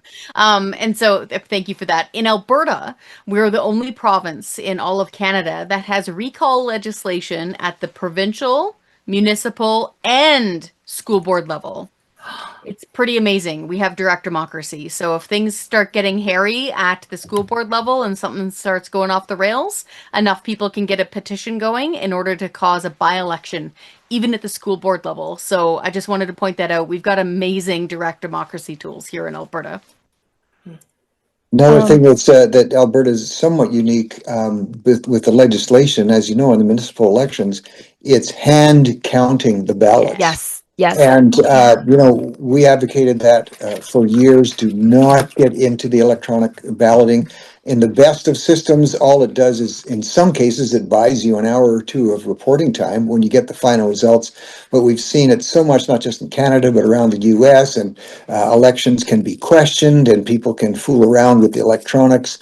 There's nothing like hand balloting, and I hope the Premier is successful in also bringing that to the provincial level. Now, I'm not sure how long we promised to keep you, but I'm pretty sure it wasn't over a half an hour. I think you're right. Thank you so much for your time, Stockwell. Thank you for having me. Where do people find you and your political commentary? Because I know you have a podcast. But you never ask. Thank you so much. StockwellDay.com. They can get all the material there. But I've started a podcast on Spotify, and it's Stockwell Day, day-to-day news. So it'll be on Spotify and on YouTube, and I've just been at it for about a month or so. So it's starting to increase. I've been given a couple of warnings from YouTube about, you can't be too common sense there. But no, I'm getting great response from both sides. So yeah, if people want to check that out, and I am on X also at Stockwell_Day. But I really appreciate anybody's feedback on the podcast, Stockwell Day-to-Day News on Spotify or YouTube. Thanks very much, and you're doing a great job. Keep it up. Thank you. We will. Let's hit an ad break while we say bye to Stockwell. Thank you so much. All right, bye now. Bye. Don't settle for being on the rate of last resort if you don't have to be. Check your most recent electricity bill. If it says the words rate of last resort on it, then there are likely better options available for you. In fact, you could save hundreds of dollars per year by switching plans. Check your bill, then go to ucahelps.ca to explore your options. You will likely find a better rate and could have hundreds more in your pocket by the end of the year. A message from the Government of Alberta.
There's a lot of work and preparation that has to go into getting them ready for the job market.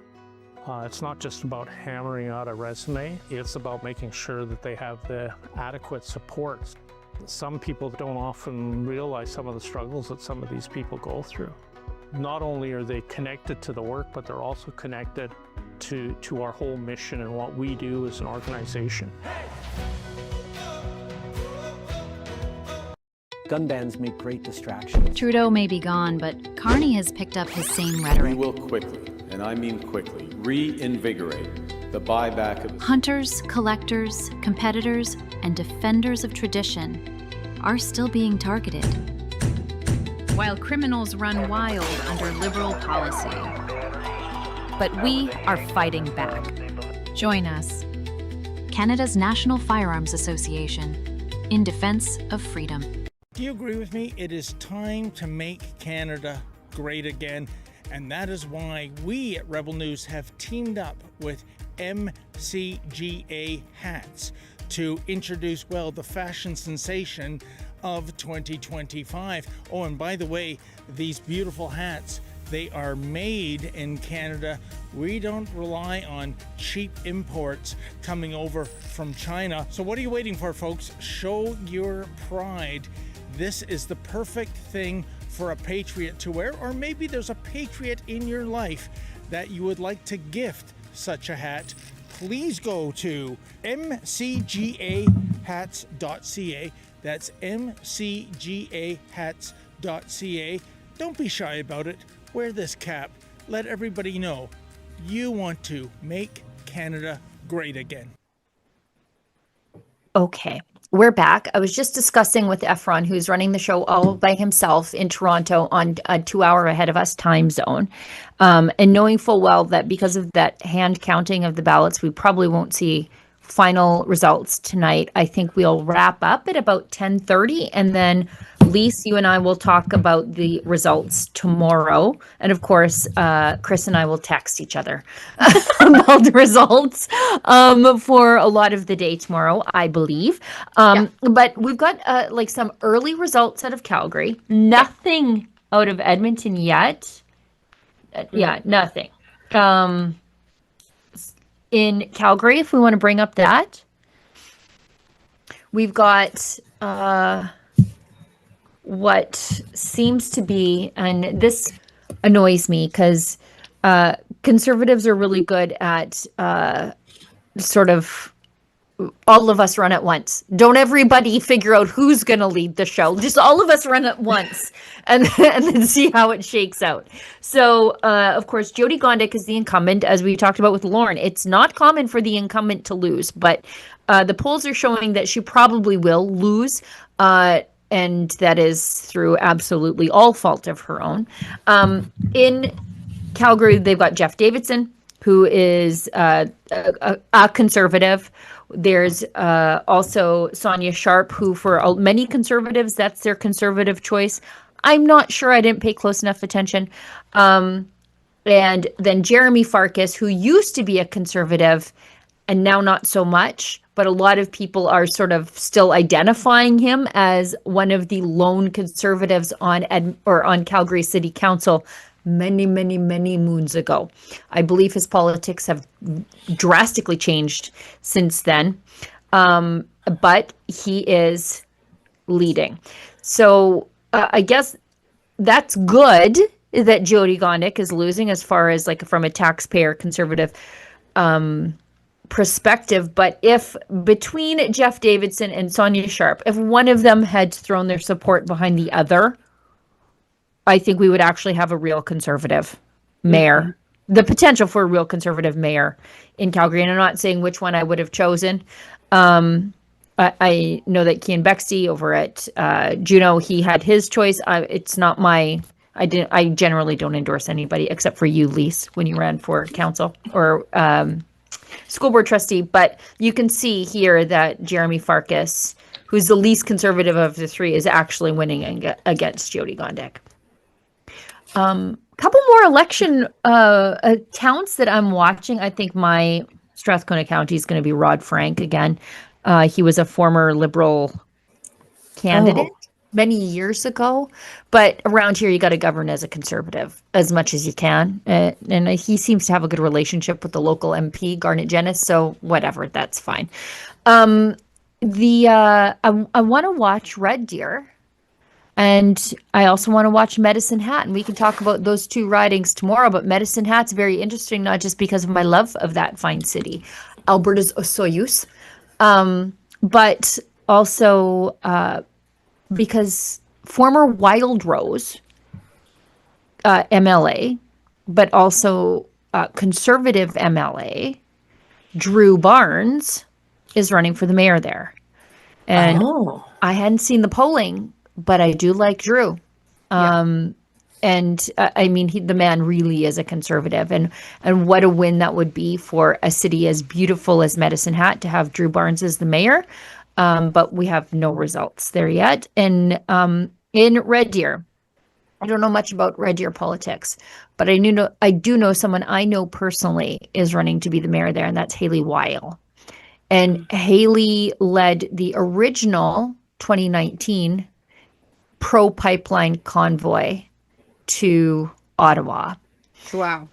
And she's running there. She subsequently was involved in a car accident that left her paraplegic during COVID. And it was a real son of a bee to try to visit her in the hospital then. We had to do a lot of our visiting outside, but she's running to be the mayor there. And if you follow her social media, she's constantly being called a Nazi. And she's had her signs consistently vandalized there. So I'm just out of the corner of my eye. Remind me tomorrow, Efron, that when we're on the live stream, when we have some results for those towns, I'd really like to take a look at those. And my tongue, yes, it's blue. Why? Methylene blue. I've been listening to us.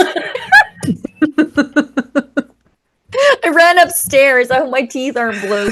But I ran upstairs while we were on break and chugged the methylene blue because I feel like I need some brain energy to keep going. And I forgot what it did to my tongue. You're so real, Sheila. Oh, well. I can't wait till I see you again so I can tease you. This will be great. All right, I'm trying to see if I can find some results for Lethbridge. I don't see any your for city. Lethbridge. Yeah, I'm right here in God's country in Lethbridge. Now, I must say, I was seeing some reports in urban areas where they were saying it was taking a long time to vote. I will say the folks in Lethbridge, man, that was lickety split. There was a lineup, but they were rolling through there. You did your little registration thing at a totally separate desk. You didn't go gum up the works when you were getting your ballot. You had to get all your stuff and organized over at one table. I was in and out. My husband and I were in and out of there in 4 minutes or something. It was great. Yeah, that was the same result for me. It was hey, you stand here, you register, you go over there, you cast your ballot, and it was in and out.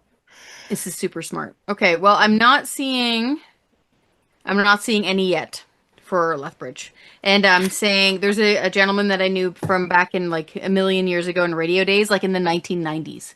The internet was just a thing. It was, a thing. It was cute back then. Yeah, pardon me? It was cute back then, the internet. This little thing that people did. All its little message boards, and there were no ads. It was so sweet. So yeah, we'll see. He's saying that we'll know final results for mayor on Friday. I believe it. Which is a long time from now. That's an excruciating week for the candidates. Because there's also a sort of little unofficial media moratorium. We're not going to say anything until we get the results in. Well, if it's 5 days, that's a lot of not saying stuff. It is, especially for people who like to gab. Yeah, sure. Yes, for the yappers. For the yappers, self included. Me too. I haven't seen that. Yeah, I haven't seen that. But no, that's interesting that they have some of those results coming in Calgary, Sheila. Yeah, just a few. I think there's 300 polling locations to count, and I think there's, where are we at there?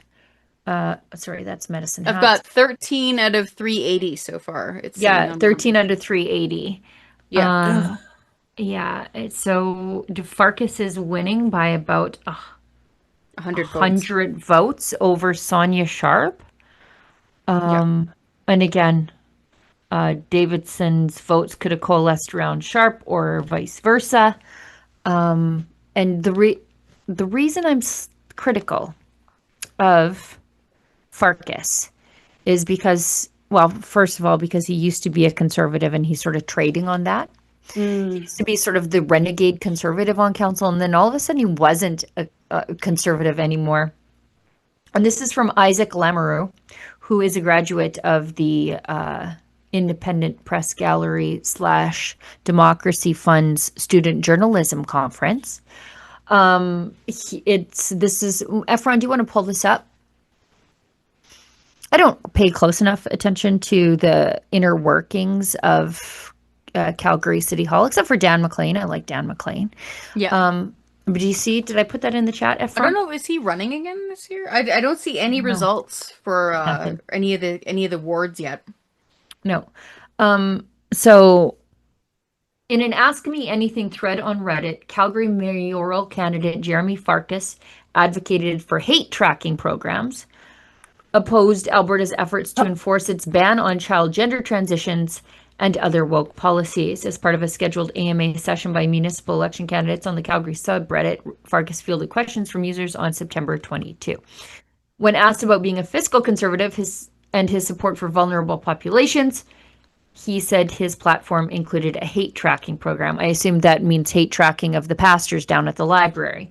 Farkas pointed out how his platform includes hate tracking and education programs, re-education programs, culturally competent training for first responders, and the housing equity roadmap to ensure our housing system works for racialized, newcomers, Indigenous, disabled, and of course to SLGBTQI. We're missing an A. Residents. The policy brief put out by Farkas's campaign includes a commitment to invest in community-led education and hate tracking. Farkas also said that Gondak deserves real credit for reconciliation, pledged to keep the momentum going through partnerships in housing and land use. True North reached out to Farkas's campaign to give him the opportunity to further clarify his remarks, but did not receive a response. That's excellent journalism, Isaac. Thank you for that. On other issues like the province's use of the notwithstanding clause to enforce bans on medical gender transitions for youth and requiring schools to inform parents when their child uses a different pronoun at school, Farkas expressed disagreement. I do not support that use of the notwithstanding clause. If not for that, then what? He elaborated by saying it should be up to municipalities. Listen, what? He knows better. He knows better what to do with your children, and if they want to trans themselves, they trust this guy. Yeah, Wild. and then he goes on to, I guess, confirm the narrative of what the left says about conservatives. In a separate comment, Farkas was asked for his response to all of the racism, bigotry, and xenophobia you've associated yourself with within conservative circles. So they're asking him to disavow his own past. I've never associated myself with that kind of garbage. He then pointed to an article highlighting how he organized a parade with the Wild Rose logo enhanced with the pride rainbow symbol to show support for lesbian, gay, bisexual, transgender, and the queer community while he was the president of the Wild Rose Calgary Elbow Constituency Association. In a different response, Farkas also pointed out how he put forward a pro-immigration message for Calgary. To make transit more affordable, he pledged to hire more safety ambassadors. Do you mean security guards to keep the drug addicts off the LRT and implement better lighting and visibility at stations? It's not lighting that's a problem on the LRT, good sir. Sir. He also celebrated supporting former Mayor Reed NDP leader Naheed Nenshi's mental health and addiction strategy. But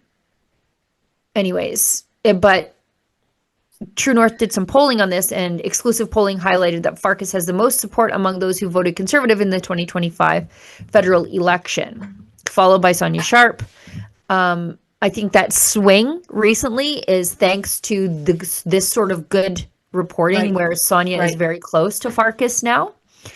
If you were just to read this piece, I would just assume that he was a crazy far left activist that works with the NDP.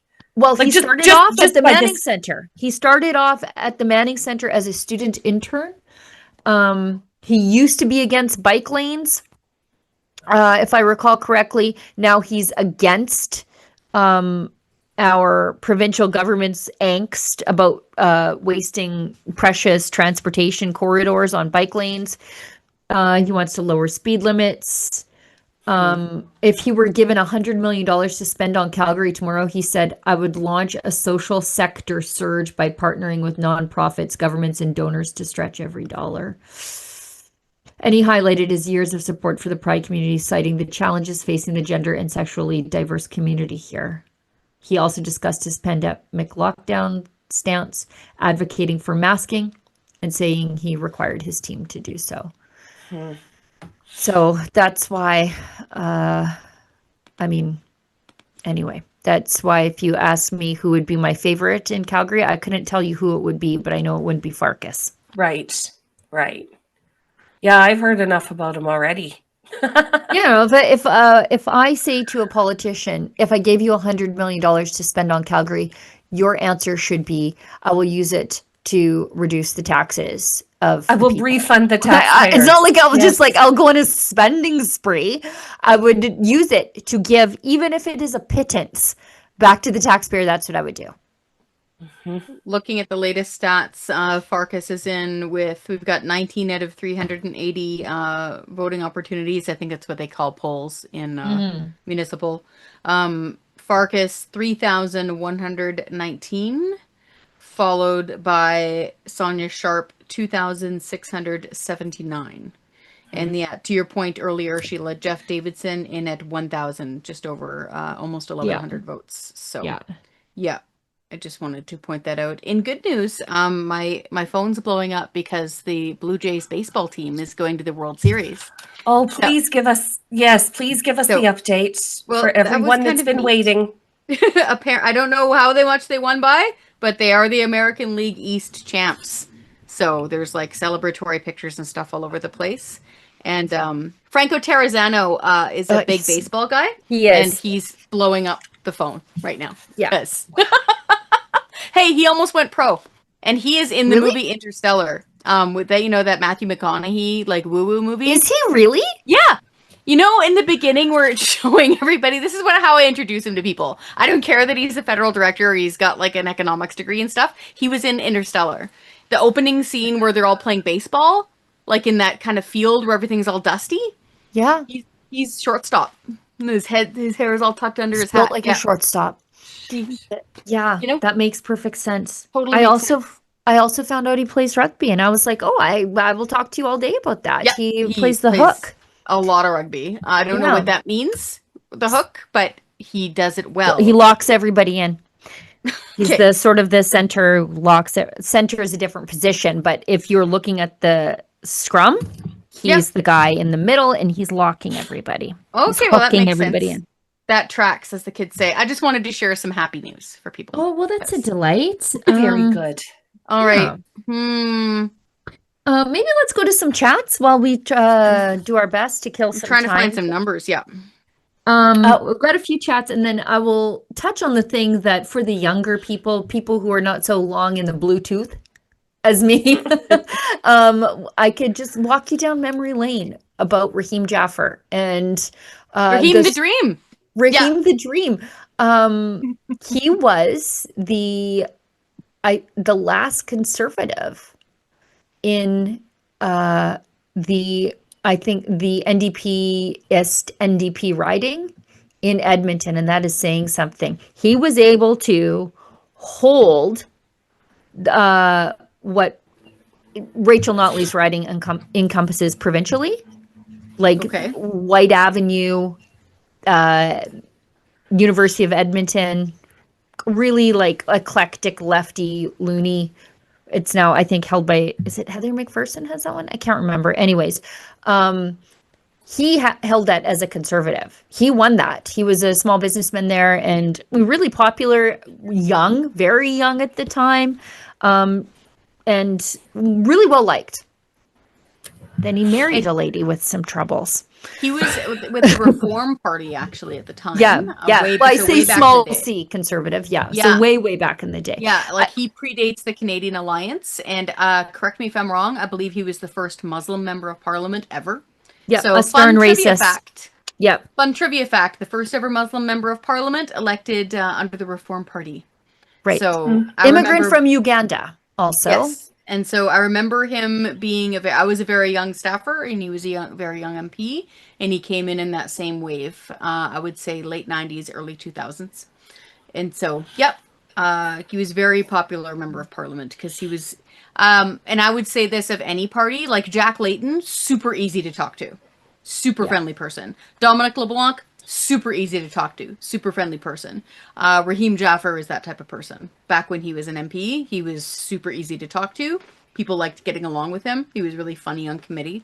So I'm kind of surprised then you're saying that he isn't polling.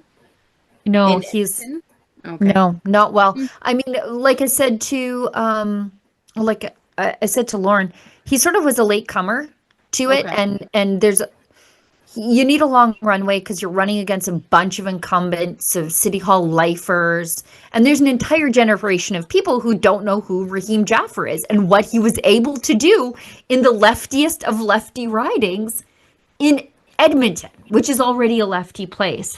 It was Edmonton Strathcona that he won in. And like that's just crazy to even fathom that a member of the Reform Party ever held that riding. But it was Reform Raheem Party, Jaffer. the ones who wanted a Triple E Senate, who wanted to turn 24 Sussex, I think, into a bingo hall. Yeah, they were the OGs on getting rid of big government pensions.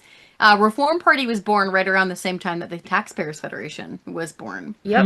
Because we wanted lower taxes, less waste, and more accountable government, but they did it in a political party way, and we did it in an advocacy organization way. So, and he held that riding from 1997 all the way through to 2008, and then it flipped all the way to the NDP. Linda Duncan, that's who it was. I could remember her wiry hair, but I couldn't remember her name. Linda Duncan, and then it went to Heather McPherson since 2019. But it was a strange time watching the downward arc of Raheem Jaffer, and kind of sad because that's what happens when you marry a crazy lady. Helena Georgis. Georgis, I think is how you say it. Georgis. Yeah. I always thought she was a little unhinged. I didn't really know her, but just on the outside, I didn't know her at all. But on the outside looking in, I was like, that is a lady who is one of those I want to talk to the manager ladies before there were the I want to talk to the manager ladies out there. And again, Chris, you know better than me. Yeah. Not saying anything. So they're not married anymore, you're saying? I honestly don't know. I know they're not. They're not Oh, anymore. okay. Because that was the first thing when he threw his hat into the mayor's race, and I'm like, oh, is he bringing her with him? Like, I got to our first lady.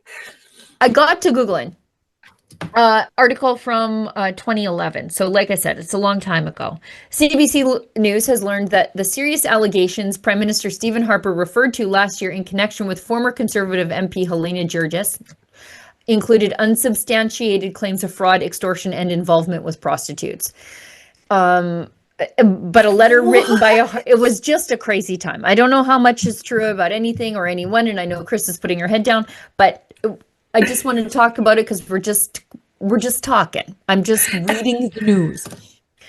But a letter written by Harper Aid and obtained by CBC News states that the Prime Minister's office learned the allegations had been made by a Toronto private investigator. The letter also reveals the allegations were not based on any hard evidence. So again, don't know what's true, what's not. It wasn't the police. The Prime Minister's office was involved. It was just this wild and crazy time to be a Conservative watching this all unfold. Harper has never explained what the allegations were against Georgis, who was later cleared by the RCMP of any wrongdoing. The Ontario MP was ousted from Cabinet Caucus and the party in April of 2010 and has claimed she was never personally told what the allegations were, something the Tories deny. So they said they told her. She says she didn't know. CBC obtained the letter sent by Harper's principal secretary, Ray Novak, to RCMP Commissioner William Elliott regarding Georgis and her husband, former Tory MP Raheem Jaffer. The allegations are numerous and include fraud, extortion, and obtaining benefits by false pretenses and involvement in prostitution. Now, I don't want to say I think the allegation was on the procurement side and not on the performative side. Right, okay. Anyways, and the letter was dated April 9th, 2010. But Novak wrote, the Prime Minister's office has no firsthand knowledge of these allegations.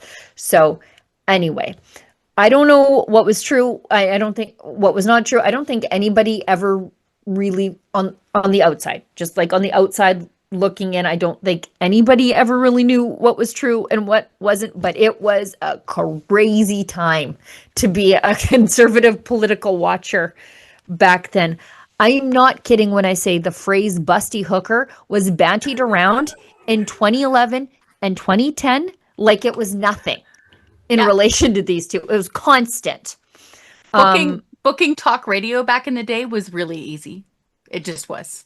You could just open the phone lines. I'm just saying. I was in Ottawa at the time, and it was just, hey, throw open the phone lines, and that's how it happened.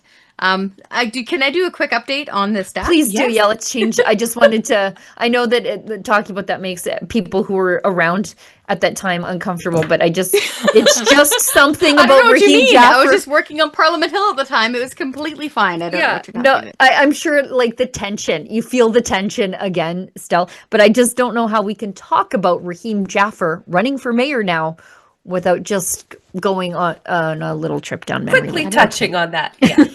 I'm not having an anxiety attack. I don't know. No, I'm sorry. So it's okay. So I was in media at the time. Straight up, I was in media at the time. But I remember it being nuts on the Hill. So in Calgary, they have a number of voting opportunities reporting polls. These people, they're polls. 29 of 380 polls reporting. I have got Jeremy Farkas at 4,972. Sonia Sharp, 4,468. So around 500-ish votes behind. So not a huge gap because you got to consider how few polls we have reporting. So far, only 16,000 votes are in total. So, and Calgary is a big city. So, yeah. But Gondak's being smoked. Yeah, she's in at 3,225. So she's being beat by more than 1,000 votes right now. I'm telling you, Keane Bexley is going to be off the rev limiter at Jeff Davidson. That's what I know. Just, maybe we can check in over there. Do you want to, Efron, can we check to see if Bexley has tweeted about Jeff Davidson? Because he was really like, Jeff, why are you doing this? And again, I don't have a favorite.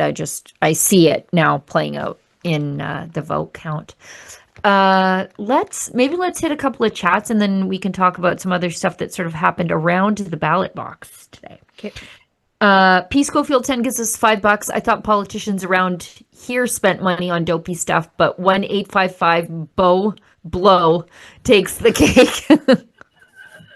Yeah. P. Schofield is in Colorado watching us. He came to a Calgary birthday party from Colorado. Mm-hmm. Wow, that's a serious fan. Way to go. Right, yeah. That's dedication. Pretty great. Politicians never lie. Ha ha ha. $2.22. Rebel News #1. Thank you so much. I'll touch on this in a second, but not on the recent movement that Alberta wants to separate, but what the other side of the debate is up to. You're EDM 9338 $10. What do you think about the recent movement that wants to separate Alberta? You know what? Let them. We talk about in the new country in our fantasy football version of politics wherein we are a self-governing entity. But I just want to touch on what the other side has been up to. Can we go to the David Parker tweet that I put in the chat earlier today, Efron? I've been seeing these guys around town a little bit, but it's usually like on the lawn, in the easement between, I don't know, the sidewalk and wherever old people hang out. Like, you know what I mean? Not a lot of enthusiasm, but this is in Beaver Lodge. This is such a conservative place, Beaver Lodge. And this is the Forever Canada campaign. They've got their booth out. Scroll up, please. And this is from David Parker, and he says, "Hey, Elections Alberta, is it legal to campaign for petitions at polling locations for municipal elections?" Yeah, this is at the voting station for Beaver Lodge. For that their has got polls. But the thing is, Elections Alberta does not govern municipal elections. So I think somebody pointed out in the chat that Beaver Lodge, whatever county that is, says that you cannot campaign in or near a polling station. What are these guys doing? Like, it's so dishonest. This is a campaign. That's a campaign.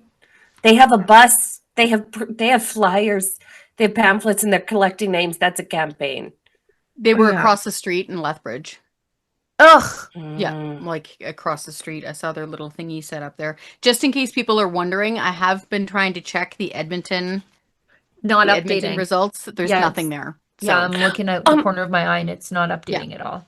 Yeah. As is our custom, I put a link to a real estate listing in the chat. If you guys want to go on a real estate review. Is it haunted? A Rebel News. It is the most expensive residential house for sale in Calgary now right I have now. to look for Does it have real green estate. shag carpet? Because if it doesn't, I'm not interested. It's pretty rad though, Chris. Glass Like I'm pretty bricks. sure.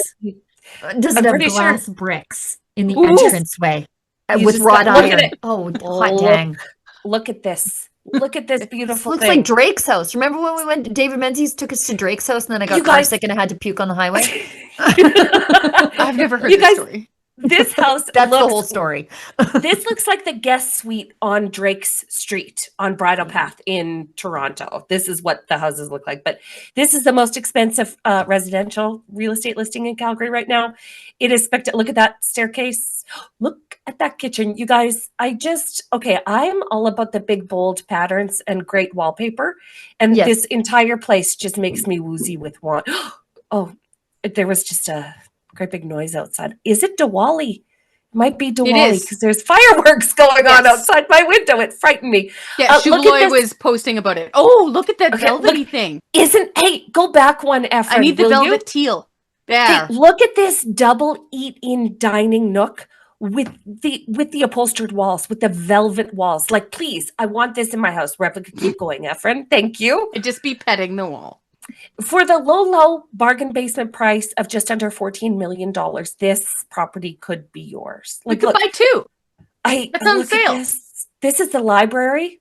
Okay, I'm not a fan of the color blocking the books like this, but still look at it. Some people love doing that.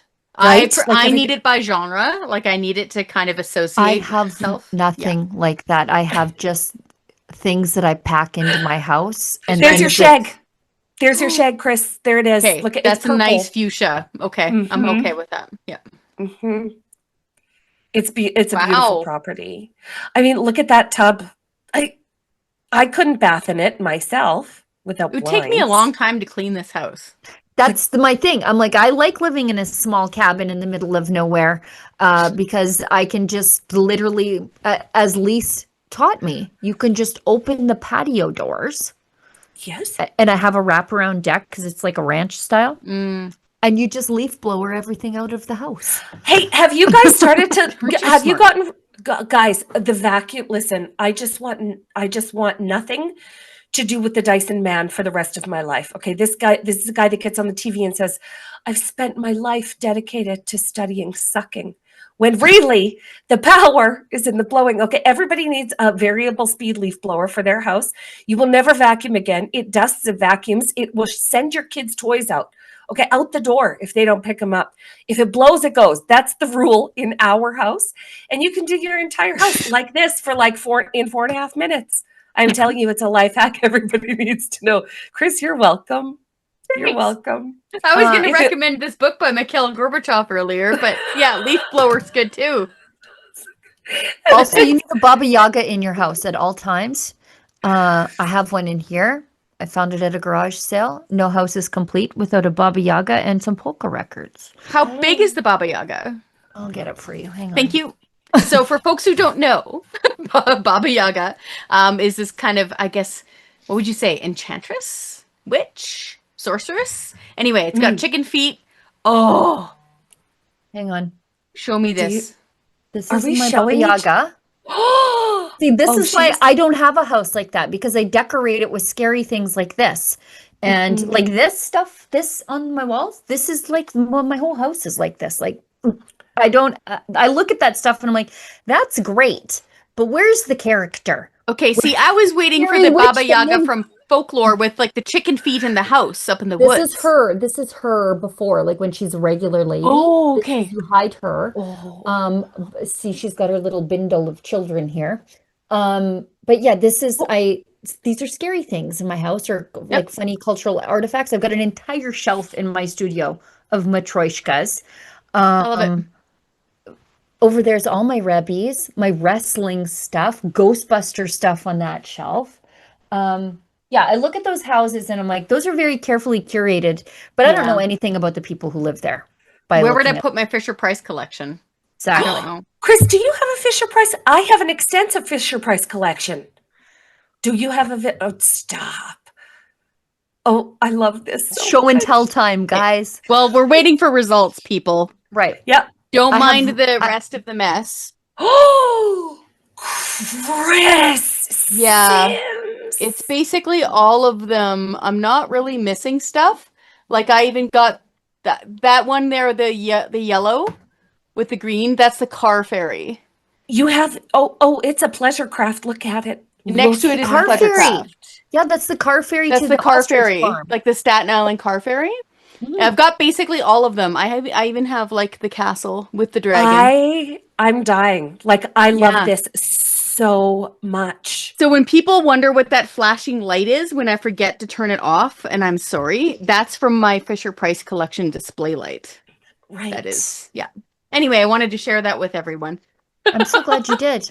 I'm going to take pictures of mine tomorrow, but I have to clean the room first. So Could you please? Well, my jackets are on the floor, so it does look messy, but hopefully they didn't pick up in the shot. So, are you guys not impressed by this? Like, this is like. Hey, man, you want good filler? Watch this show while we're waiting for results to roll in. I could show you my Dusty Rhodes figurine in here if you want. He's in the polka dot outfit. I sort of like the Dusty Rhodes in his like fur coat cowboy era. Yeah. But my friend Mike gave me polka dot Dusty Rhodes, and he has a very special spot in my studio here, along with my Rowdy Roddy Piper, all out of bubblegum flavored soda and a few other things. I love him so much because that's one of my favorite movies. So. Me too. Hey, I've got a house listing. Okay. This one's got a little bit more character. I could tchotchke this house right up. Also, I'm in favor of homes with ramparts. So this is from 2018. So I'm sure it's selling for a bit more. Oh, we could have a castle. You guys want a castle? Yes. 5,500 square foot development. It's looking for its next royal family, or it was in 2018. Are those archery sleds on the top? Yes, I believe it is. It looks like it. Yes, like a Norman fortress. Yeah. Bring your own dragon. It's in Mount Royal, and in 2018 it was 1.75 million. They say this house is not going to appeal to everyone. You figure. But it has a lot of charm. Also, definitely true. It was built in 1946. It includes a bridge, 6 spiral staircases, a dominant tower with a lookout. What? You know what? I've wanted a tower with a lookout for a very long time, and I feel like now more than ever it's necessary. And a courtyard for all your royal entertaining needs. The interior is complete with 4 bedrooms, 3.5 baths. It's decorated with wood paneled walls. Yes. Brightly patterned vintage carpets, taking you out of Sleeping Beauty and into that 70s show. Oh, please. That sounds like my personal heaven.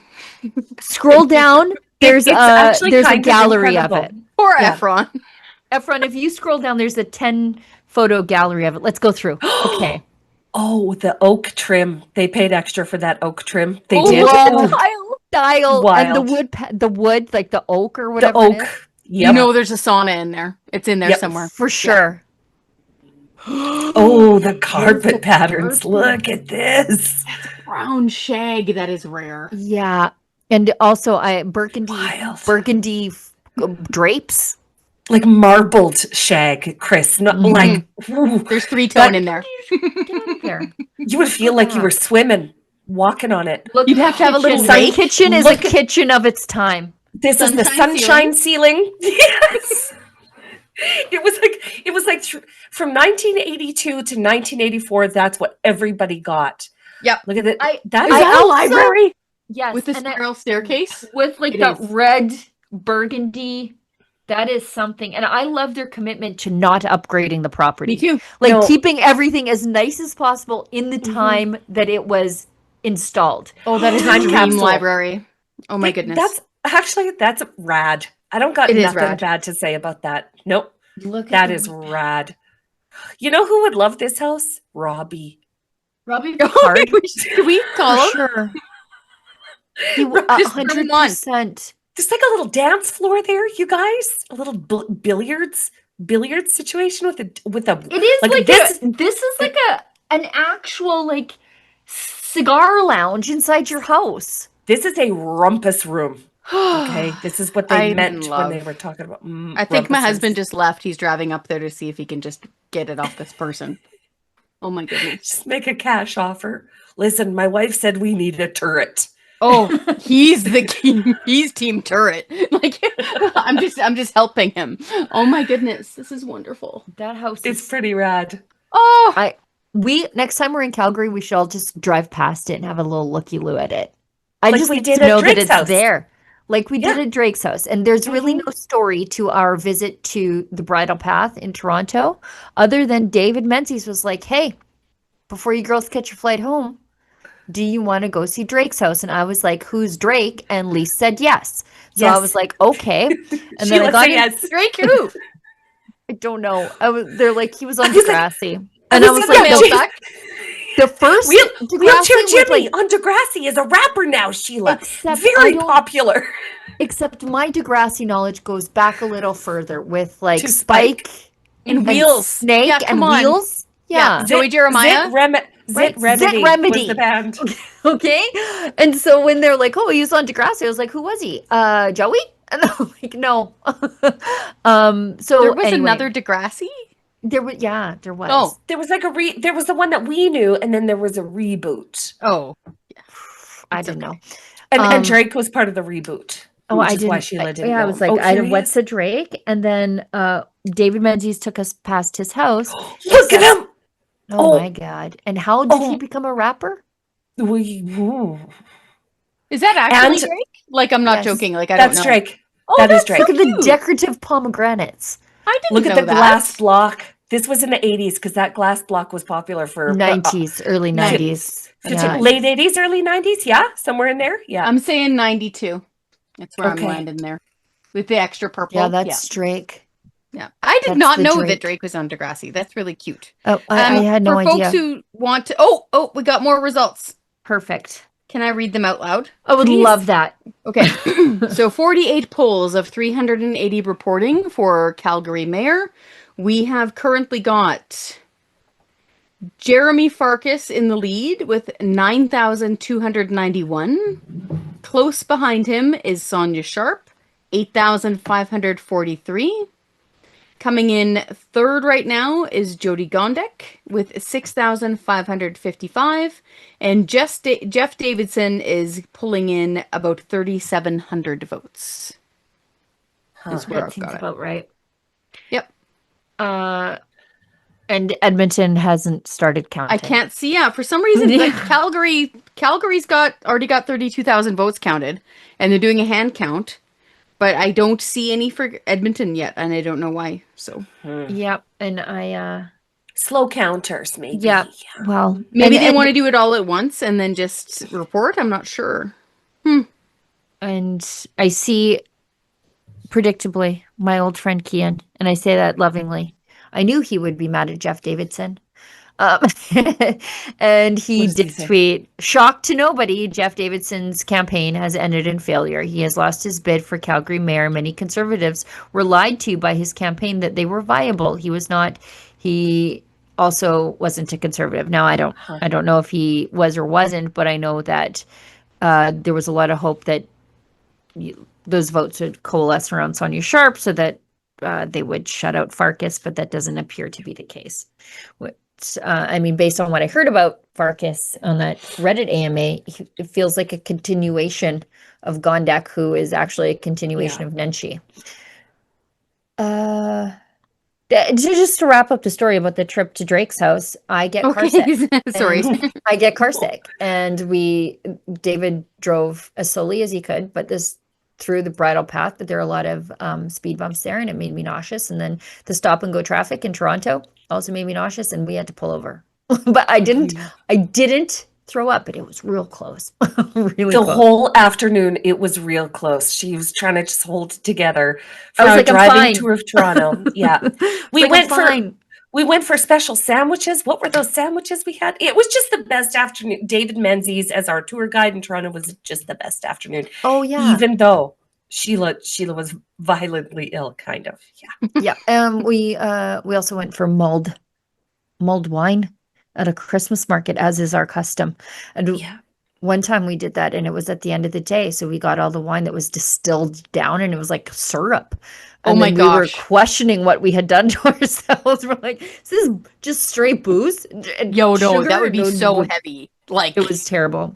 that is You could tell. Dickensian level mulled wine. You Okay. could tell because we went from being 100% great to not being able to walk very good in literally 15 minutes. Yeah. Yeah. You were It was a drinking fun time. mulled wine concentrate. Oh, it was bad. It was bad. I felt like I could breathe fire. We've got a few more chats here. Okay. While we just kill some time. We've got, sorry, I lost control of my screen there. Chuckling Veg gives us $2. Naito Tem 888 gives us $5, and she or he advances a conspiracy theory. Danielle Smith has disappeared for some time now. Ghislaine Maxwell, who's had facial reconstruction surgery, and women wearing silicone masks are playing her. What? It's me. It's me. What? I don't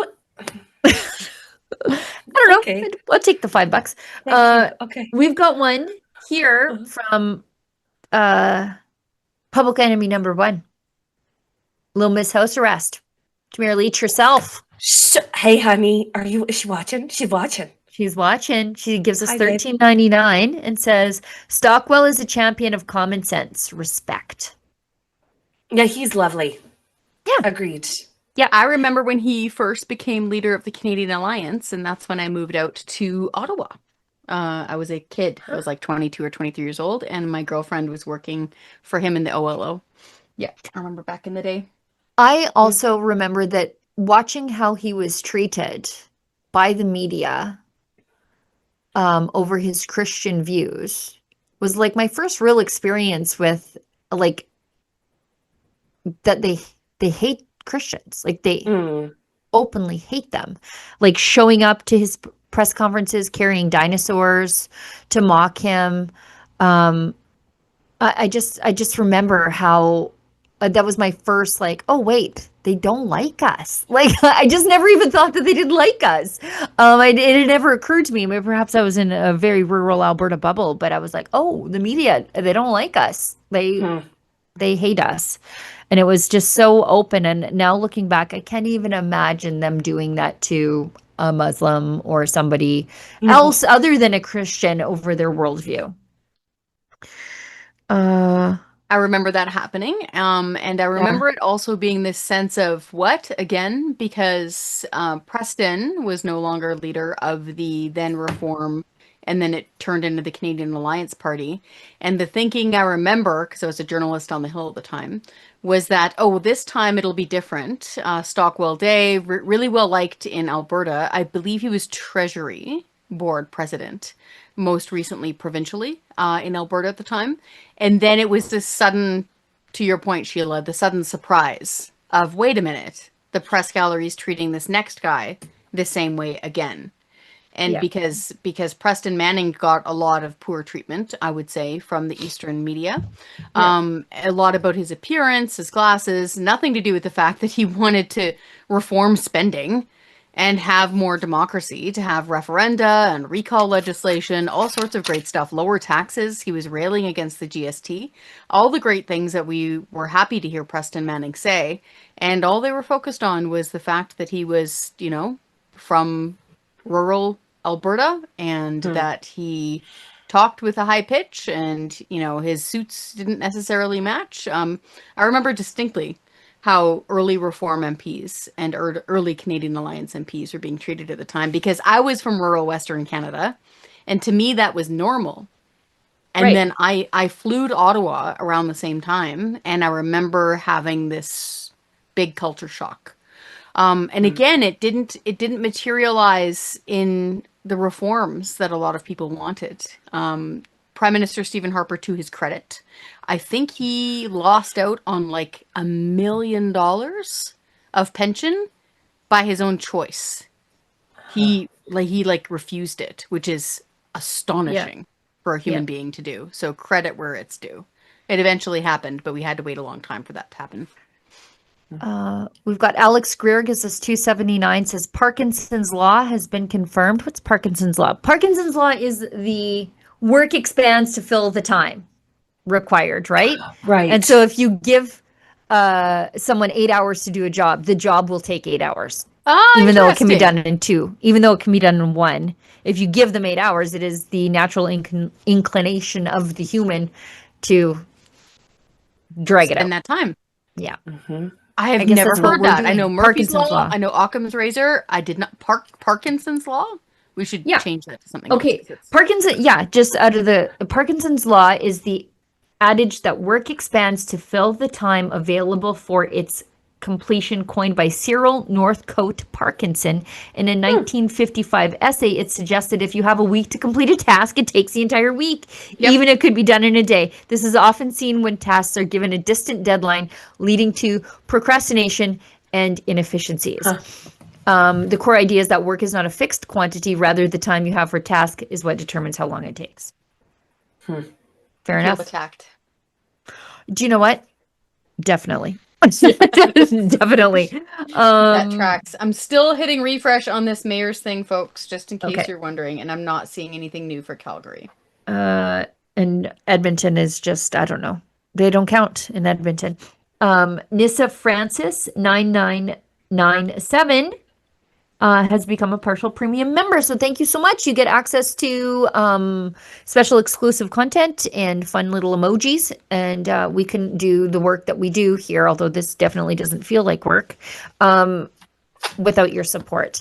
Naitotem 888, again, another $5. Alberta only looks conservative. It's run by the Clinton Foundation, just like every government in Canada. Hillary Clinton's administration runs it. I promise you she doesn't.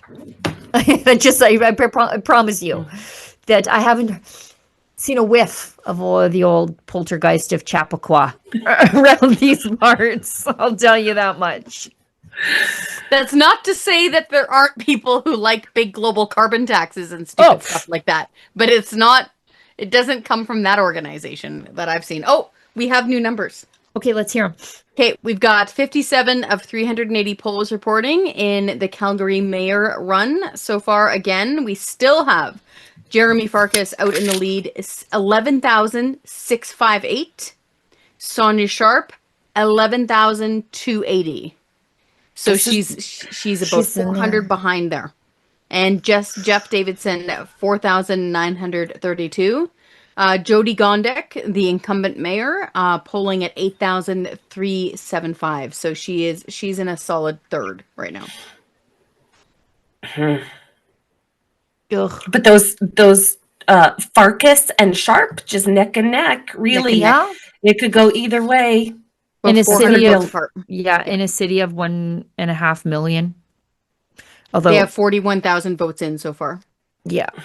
Well, and I don't know what the registered voters are. I think it's on the page up front. If you just scroll up, it might have the number of people registered to vote. I think it was like 600,000 who had registered to vote. So, I don't know. It's a real long way. Yeah. And some of the ward numbers are just starting to trickle in. Just starting for the councillors. Yeah.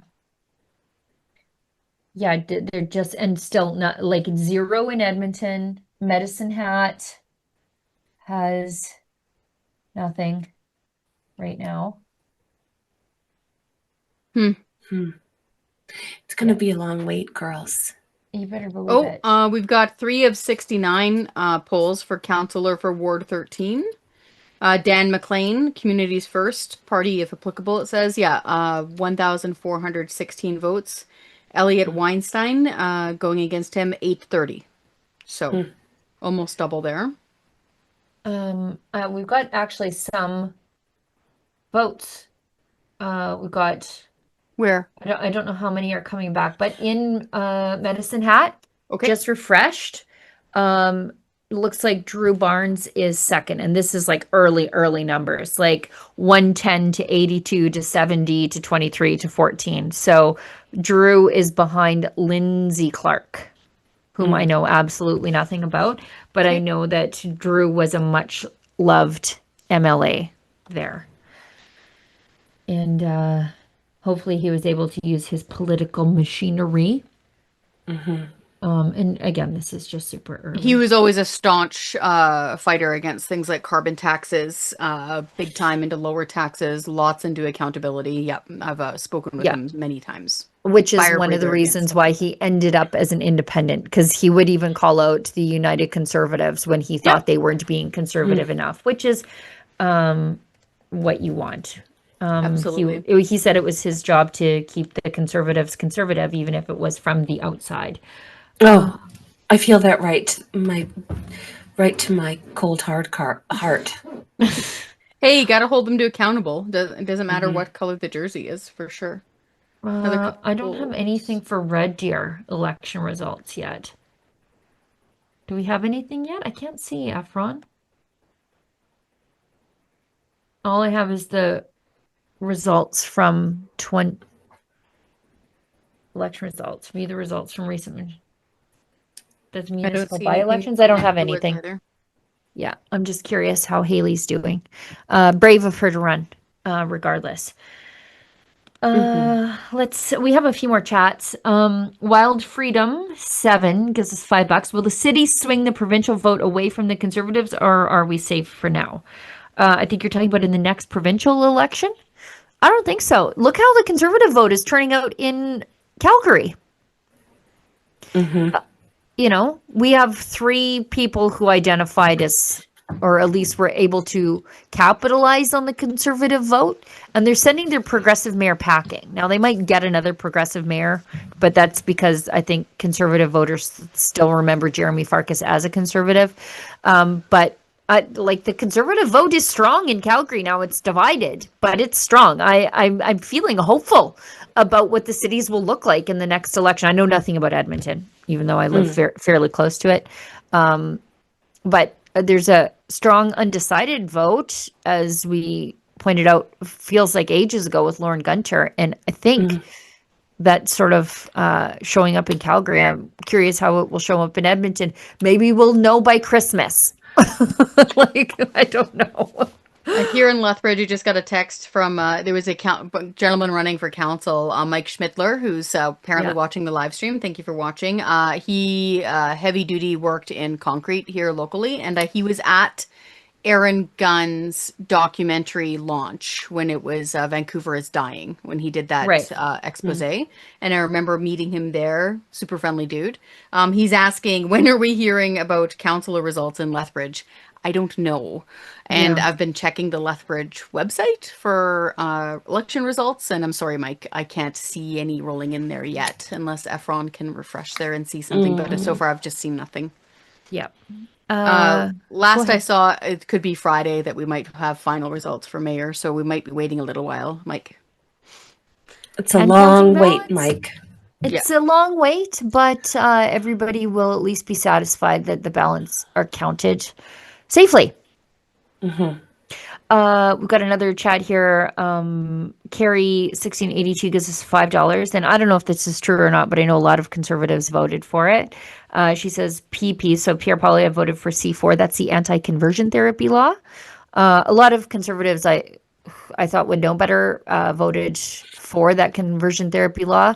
I think it was a different time. It was a different Conservative Party. I think a lot of them, if given the choice, would probably not have voted the way that they did now, because that also criminalized counseling parents, but also religious counseling. So if you actively were someone struggling with, I don't know, same-sex attraction, you're a devout Catholic, and you're like, I need to go to my priest on this, where the priest would say, look, this is a feeling, but what we care about is the action.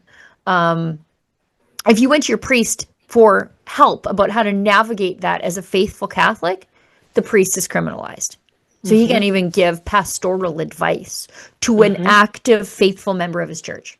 And I think a lot of conservatives would probably vote differently, because I feel like the Conservative Party today is very different from the Conservative Party of Aaron O'Toole. Very different. Okay. PJ Menezes. Good gracious. Menezes. It's not Menzies. Menezes, I think. $5. NDP, notoriously destructive party run by nasty, dangerous people for nefarious, damaging purposes. That is why the ATA is in bed with the NDP. You know, we can kill some time with Chris giving us an update to what the ATA decided that they are what they They're want. not gonna do. Yeah. Go ahead. Go. So here in Alberta, for folks who are watching and asking about the teacher strike, as of right now, we have approximately 700,000 students who are out of school. Including mine. Because, right, including mine. I got 2 here too. So they're out of school, and that is because the 51,000 members of the ATA are on strike. Now, according to government headcount, there's around 35,000 like actual teachers on the ground teaching. So there was a big strike vote. They're on strike. Latest that we saw was on Friday, the government came out and said, listen, we offered for the teachers to go back to work Monday morning. So it would have been this morning if they'd agreed to it. We're still going to be negotiating. We're still going to be at the table. But how about y'all go back to your classrooms while we're busy talking with the union, and you're going to get paid again? Because right now, teachers actually aren't getting paid, which totally surprised me. Because the union hasn't been on strike in Alberta in like 23 years. So that was pretty surprising. The latest offer from the Alberta government was starting teachers would get about $71,000 per year. After about 7 years on the job, you're already making over $100,000. They were also offering to hire about 3,000 new teachers plus 1,500 education assistants. And they already previously agreed to build more than 100 new schools at the cost of $8 billion, by the way, which kind of blew my socks off because that's an awful lot of money to spend on that.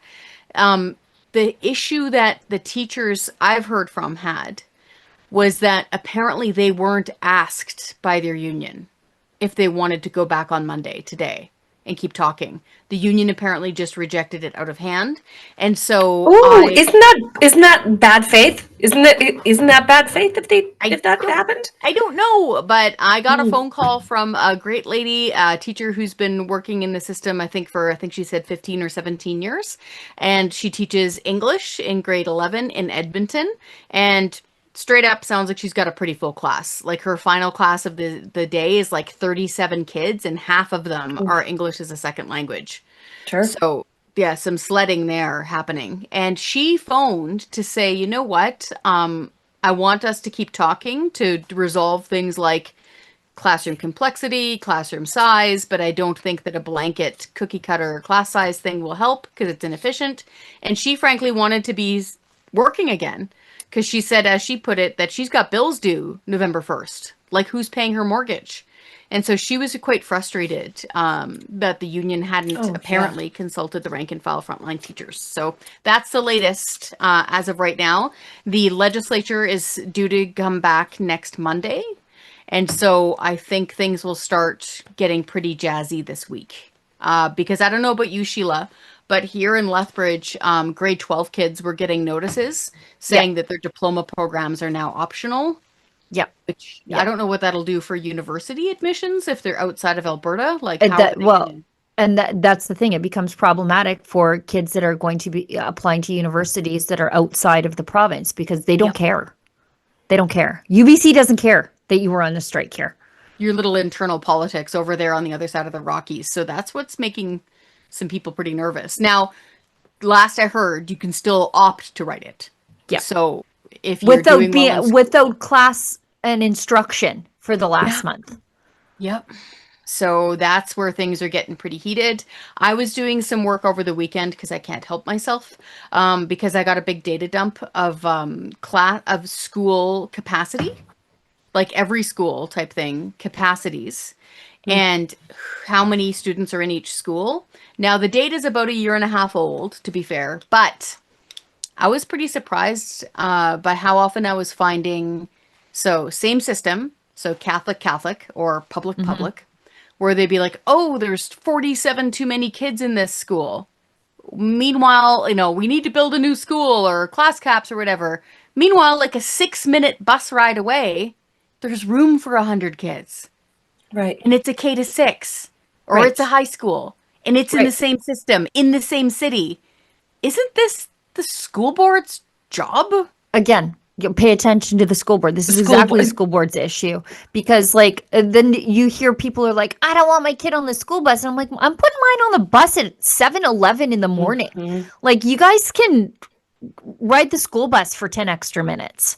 Yeah. And if you've elected a left-leaning school board, you are going to see solutions exactly like that one, where you're over by 47 kids and they're like, the only solution here is to spend a couple of $10 million. Yeah, a couple $10 million on a new school. Like, obviously. As long as you have $8 billion the province is spending to build new schools. Didn't that's crazy pants amount of money. So this is where I'm saying, really, how hard have you looked at the lateral, quick thinking, flexible, fluid brain solutions here? And I'm not seeing a lot of them. I have an anecdote about the teachers' strike. The other day I was in Sherwood Park, and I was like, I had an appointment sort of in the middle of the day, and I was like, what the heck are all these kids doing out on the street? Like, it's school strike, right? And I look at my watch, it's like shortly afternoon. And then I'm like, oh, right. I'm right beside New Horizons School. New Horizons is Canada's first charter school, and it currently occupies an old school, St. Teresa's School in Sherwood Park. St. Teresa's School outgrew the building, and it moved into the old high school. And then the Catholic system got a new high school. ABJ got its own building. Archbishop Jordan got its own building. New Horizons is, they have 350 kids who are currently going to school right now, because it's a charter school for gifted students, and they come from all over the city to go to school. They're still going to school. This was Canada's first charter school. It was established in 1995, and it's fully funded. It has instead of the school board, it has governed by an elected board of directors. The school is funded by the government of Alberta. It doesn't charge tuition fees, so gifted kids who are not rich can go to a gifted school. And these kids, we're all going to school. They're all just gifted and learning, and they're going to go on to do great things, while kids in the public and Catholic system are being left behind. And this is in Sherwood Park, right? This is in Sherwood Park. Yeah, so I've got the stats for them. There are 48 people over capacity right now. Oh, yeah, they want another school. Yeah, and they would, because, and you know why? It's because parents want this. So they're at 112. Now, again, this could be outdated. It's about 18 months old data. But yeah, about 48 kids over capacity. But I bet you that they're coming up with creative solutions. I bet you that they're using the band room, the CAF room, all that other stuff. Yeah, they're in an old, what was set to be decommissioned Catholic school.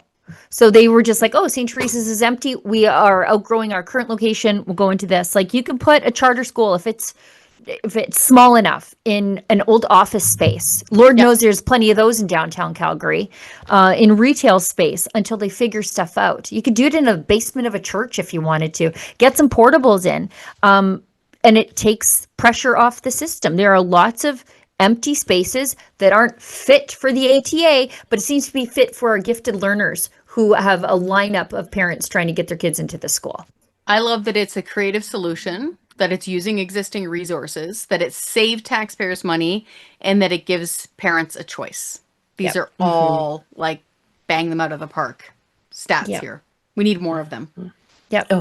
It's set up as a charitable society. So the teachers are involved, the parents are involved. It's collaborative. Who isn't involved? The ATA. That's who's not involved. The crazy leftist activists. Yeah. Anyway. Let me see if we've got any stats here. I'm going to check to see if we have any updates. Okay, and I'm going to read the next two chats. Greenview numbers are in. James Vanderleest won against the commie by 2 votes. I don't think we have any. I don't know what city you're talking about, but I don't think we have any ridings, wards, I guess they're called, that are definitely declared for anybody. I think in any city. Could be the end of the week. Maybe.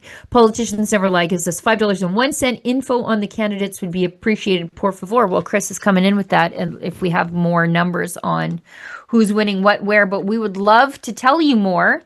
But Edmonton, Edmonton's numbers are starting to come in. Maybe want to go to that page. Yeah, they're starting to come in. Andrew Knack, who is the leftist supported, and these are early numbers, 377, as Lauren Gunter earlier on in the show pointed out. Andrew Knack, supported by the public sector unions in the city, the government unions, sort of a continuation of Amarjeet. So he's failed mayoral leadership in Edmonton. He is got 39% of the vote. Tim Cartmel, he was the second sort of in the polling, 24%. Mohammed Omar, I don't know anything about him. Michael Walters, I don't know anything about him. And there's Raheem Jaffer at 6. And Tony Katerina, he is like a long serving counselor. I think he goes all the way back to when they were called aldermen. And he is coming in at 4%. So I don't think any real surprise there. Although, like I think it was 40% of the people, or close to 40% of the people in Edmonton, were undecided as they approached the ballot box. But it looks pretty similar to what the last polling data on October 8th had for Edmonton. So not a lot of surprises there.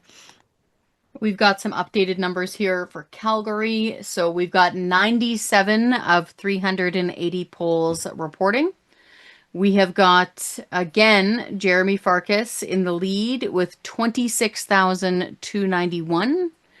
Close behind him, always seems to be about 400 votes behind, is Sonia Sharp, 25,851. A third is Jody Gondek, 19,189. I will point out that this is rare to have an incumbent mayor who's running again, who's currently being beaten by more than 6,000 votes. And she's third.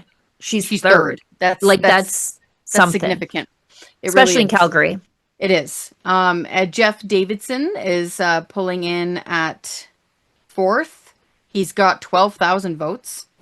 And then Brian Thiessen, forgive me if I'm mispronouncing that name, is 10,229. So the two front runners, Jeremy Farkas is in at 26,291. Right behind him is Sonia Sharp, 25,851. Kean Bexty points out, and this is very true, Landon Johnston, he's running in Ward 14 for council. He identifies as an independent conservative. He said he's dedicated to fixing what's broken, lowering costs, and getting back Ward 14's voice at City Hall. And it looks like, and Landon was the guy behind the Recall Gondek campaign. I thought I recognized that. Right. Yeah. Looks like he won. Looks like he's going to win Ward 14. And as Kean points out, it took longer than expected, but he finally recalled Gondek. Brother, so that's great. Good. Actually, that's amazing. Yeah. That is amazing. Yeah, because that was well over a year ago, right? Yeah. Where there was the push to recall Gondek. And there was a monumental effort put forth by people on the ground. But it was before they changed the rules. Right. So it was extra burdensome to get those signatures in person. It was so very many. Like I forget the number that they were aiming for. It was that poison pill. It was like, here's your recall legislation, but the politicians drafting it were perfectly fine because they knew no one would ever achieve the bar, but that's been Right. changed. You know, Right. that's And so interesting. disbanded. Go When on. it comes to accountability and recall legislation, it is, again, so wonderful that we have recall legislation at the city and school board level in Alberta. Alberta is great for grassroots democracy. That's interesting when you think about it, because then we can start asking ourselves, what role does a close in time to an election recall campaign play in upsetting an Ooh. incumbent? Because this will be, if these numbers hold true and current Calgary Mayor Jody Gondek is polling at third and loses her seat as mayor, what role then does a close in time recall campaign play? Within a year. Within a year. Isn't That's that a- interesting? Oh, there's a lesson in there. There's a lesson in there, Chris. Yep. Because that campaign, the Recall Gondek campaign, Mhm. was a pretty, like, we were talking about it for a couple of months, like in the lead up, and then it got really, really frantic towards the end. But this kid made a name for himself, obviously. The Yep. people of, what is it, Ward, not Ward, yeah, Ward 14. in Yeah. Calgary, rewarded him for his effort that he put in at that time. And yeah, Jody Gondek probably not going to be the mayor of Calgary tomorrow because of his efforts. Oh, definitely. I like a long win. I like a long win like that. You know what? I like when somebody plays the long game and then gets their just desserts. Yeah. either for the good or for the bad. I love when bad people think they've gotten away with something and then they get what they have coming to them. Karma comes knocking. Yeah. Yeah, you know, the arc of justice bends slow, but it eventually bends to get you. I just put a post in the chat, Efron, that I found pretty dang interesting. So, Naheed Nenshi, his riding is the riding that Raheem Jaffer federally would have occupied. He's in Edmonton. So why was he voting? What? Yeah, so doesn't live in the riding, I guess. He still considers his residence in Calgary. Good job, people of Edmonton, Strathcona. You elected someone who doesn't even vote in the riding because he doesn't live there. So he says, phew, happy to vote in the municipal elections today. Line was a bit long and a bit slow thanks to the UCP wanting to make it harder to vote. No. But it feels great. Remember, as long as you're in line by 8 p.m., you're allowed to vote. And then he's standing in front of the Elections Calgary sign because he's not very Wild. bright. I can't imagine he thought about that before he posted it, that it says Elections Calgary there. But he is an Edmonton MLA, and he's just admitting that his riding is just a place where he holds a seat and not some place that he's actually tied to for any length of time. Doesn't live there. Interesting. What a guy. We are approaching after time here. Does what viewers at home, this is your chance to throw some chats in so that we have something to say before we wrap up. And we'll go, I think, probably back and just check the results one more time. I'm going to go to Medicine Hat. If we can go to that. Nothing updated from Calgary still. I'm refreshing. Me too. I'm just updating Medicine Hat. Pretty close race, actually, early on. Lindsay Clark is ahead of Drew Barnes by about 49 votes. My math is correct. And obviously, like, it's probably a ballot box and a half reporting. So, I mean, this could be drastically different when we wake up tomorrow or when we wake up Thursday because it might take forever. Or Friday. Friday. Yeah. I'm going to quickly update Edmonton. We're still sort of in the same holding pattern with Andrew Knack and Tim Cartmel and Raheem Jaffer in 1, 2, 3, 4, 5th place. Well, that and like it's so early. It's 377 votes is all that the mayor has potentially right now. It's not like Calgary, who seem to be doing something drastically different than Edmonton. And I think Edmonton's going to have to explain themselves, right? Like, why is it so slow in Edmonton and they're coming in not fast? I mean, not fast, but not. I'm just going to call it slow. I'm going to call it a cultural divide, because Calgary is the go-getter city that does everything fast and everything is big and bargy and chargy, and Edmonton is the public sector union hotspot of Alberta. So they do things cumbersomely slow. That's what I'm going to call it. It's a cultural divide. Parkinson's law. They said he might not get votes or get the results till Friday, and so they're like, okay, we'll get the results by Friday. They're just looking at those boxes going, I'm going to take an EDO tomorrow. I'm really not feeling it. It's got till Friday to do this. I could take my time this week. Oh, yeah, we've got one more update here in Calgary. They just updated. 127 out of 380 polls reporting. We have got Jeremy Farkas, 34,826. Sonia Sharp, 34,703. She got up. She's catching up there. She's only 103 votes behind. That's the closest I've seen her, I think, tonight. For sure, because it's gone from like 900 to 700 to 600 to now this 103. If my math is right here, and it's hard because it's late. But Jody Gondik is in third with 26,405. Then we've got Jeff Davidson at 16,427. And once again, I'm just going to read the top two.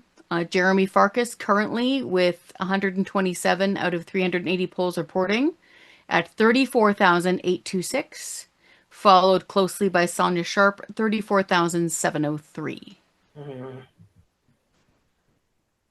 There are a lot of people going to be mad at Jeff Davidson tomorrow. A lot. But we'll see. 103 is nothing. 103. No, it's nothing. Horse race. That's like a horse's nose whisker. Right. Now. Yeah. Right. So we'll see. Interesting. I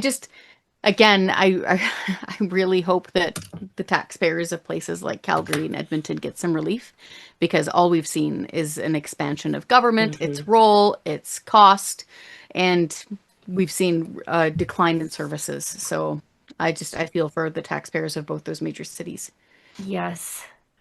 And So true. I can't even see, like, Edmonton has posted how many people actually voted.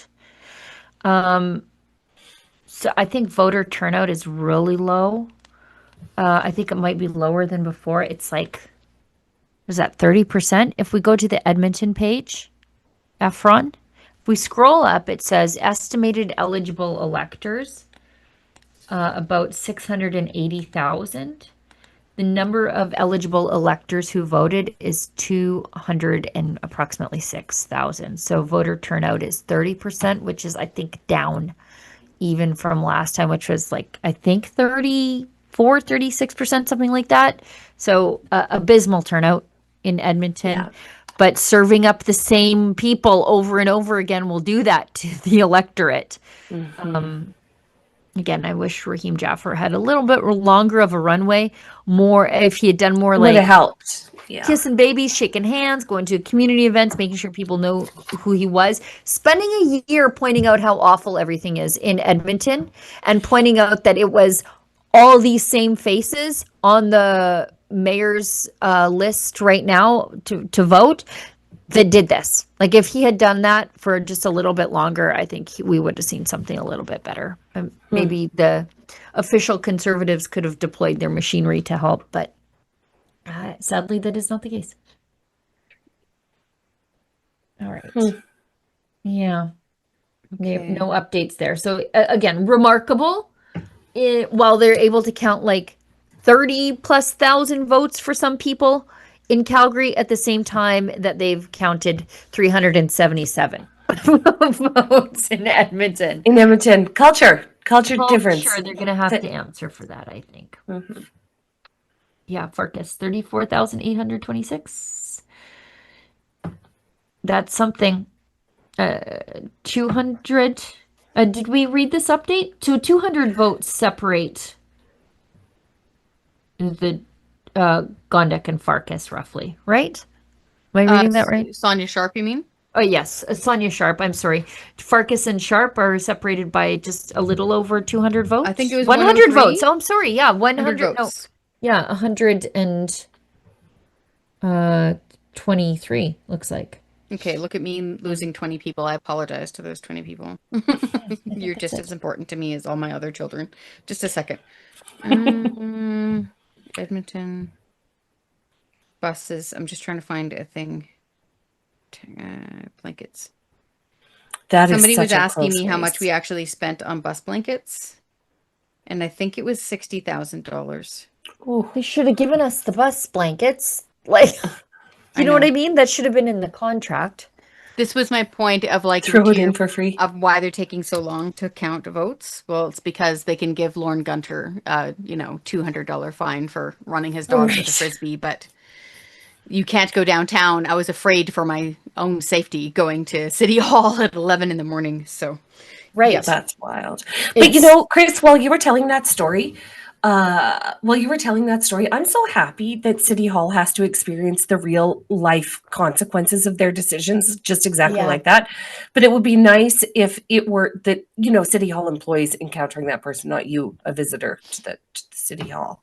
And they have, to your point, that's a good point. They're not kind of separated by this bubble, because in Ottawa, the mess is down in the Byward Market. It is creeping down Elgin Street for folks who are familiar with Ottawa. The Byward Market was the worst, and Rideau Centre was the worst I have seen in 20 years. Again, there was human excrement on the sidewalk, but it's kind of kept at like, you can't go past the War Memorial is kind of where they're kind of kept back. Whereas in Edmonton City Hall, it was like surrounding City Hall, like right up against the glass. So yeah. Regina City Hall is right next to the Regina YWCA. Okay. Where they do like extensive needle exchange programs, and like people overdose in the YWCA all the time, and it's just not nice. But I think it's really nice that they have to encounter each other, the people at City Hall and the people at the YWCA. It's good. It's good they experienced that. We should tell the story about how they thought you had the needle exchange van at the YWCA, Lise. The needle exchange van in my city is a luxury Mercedes-Benz Sprinter van, which is exactly what I drive. And so when I drive my van in downtown Regina, the people that are looking for fresh needles chase me, with their needles in their hands, coming like Edward Scissorhands, like this, chasing me. I need new ones.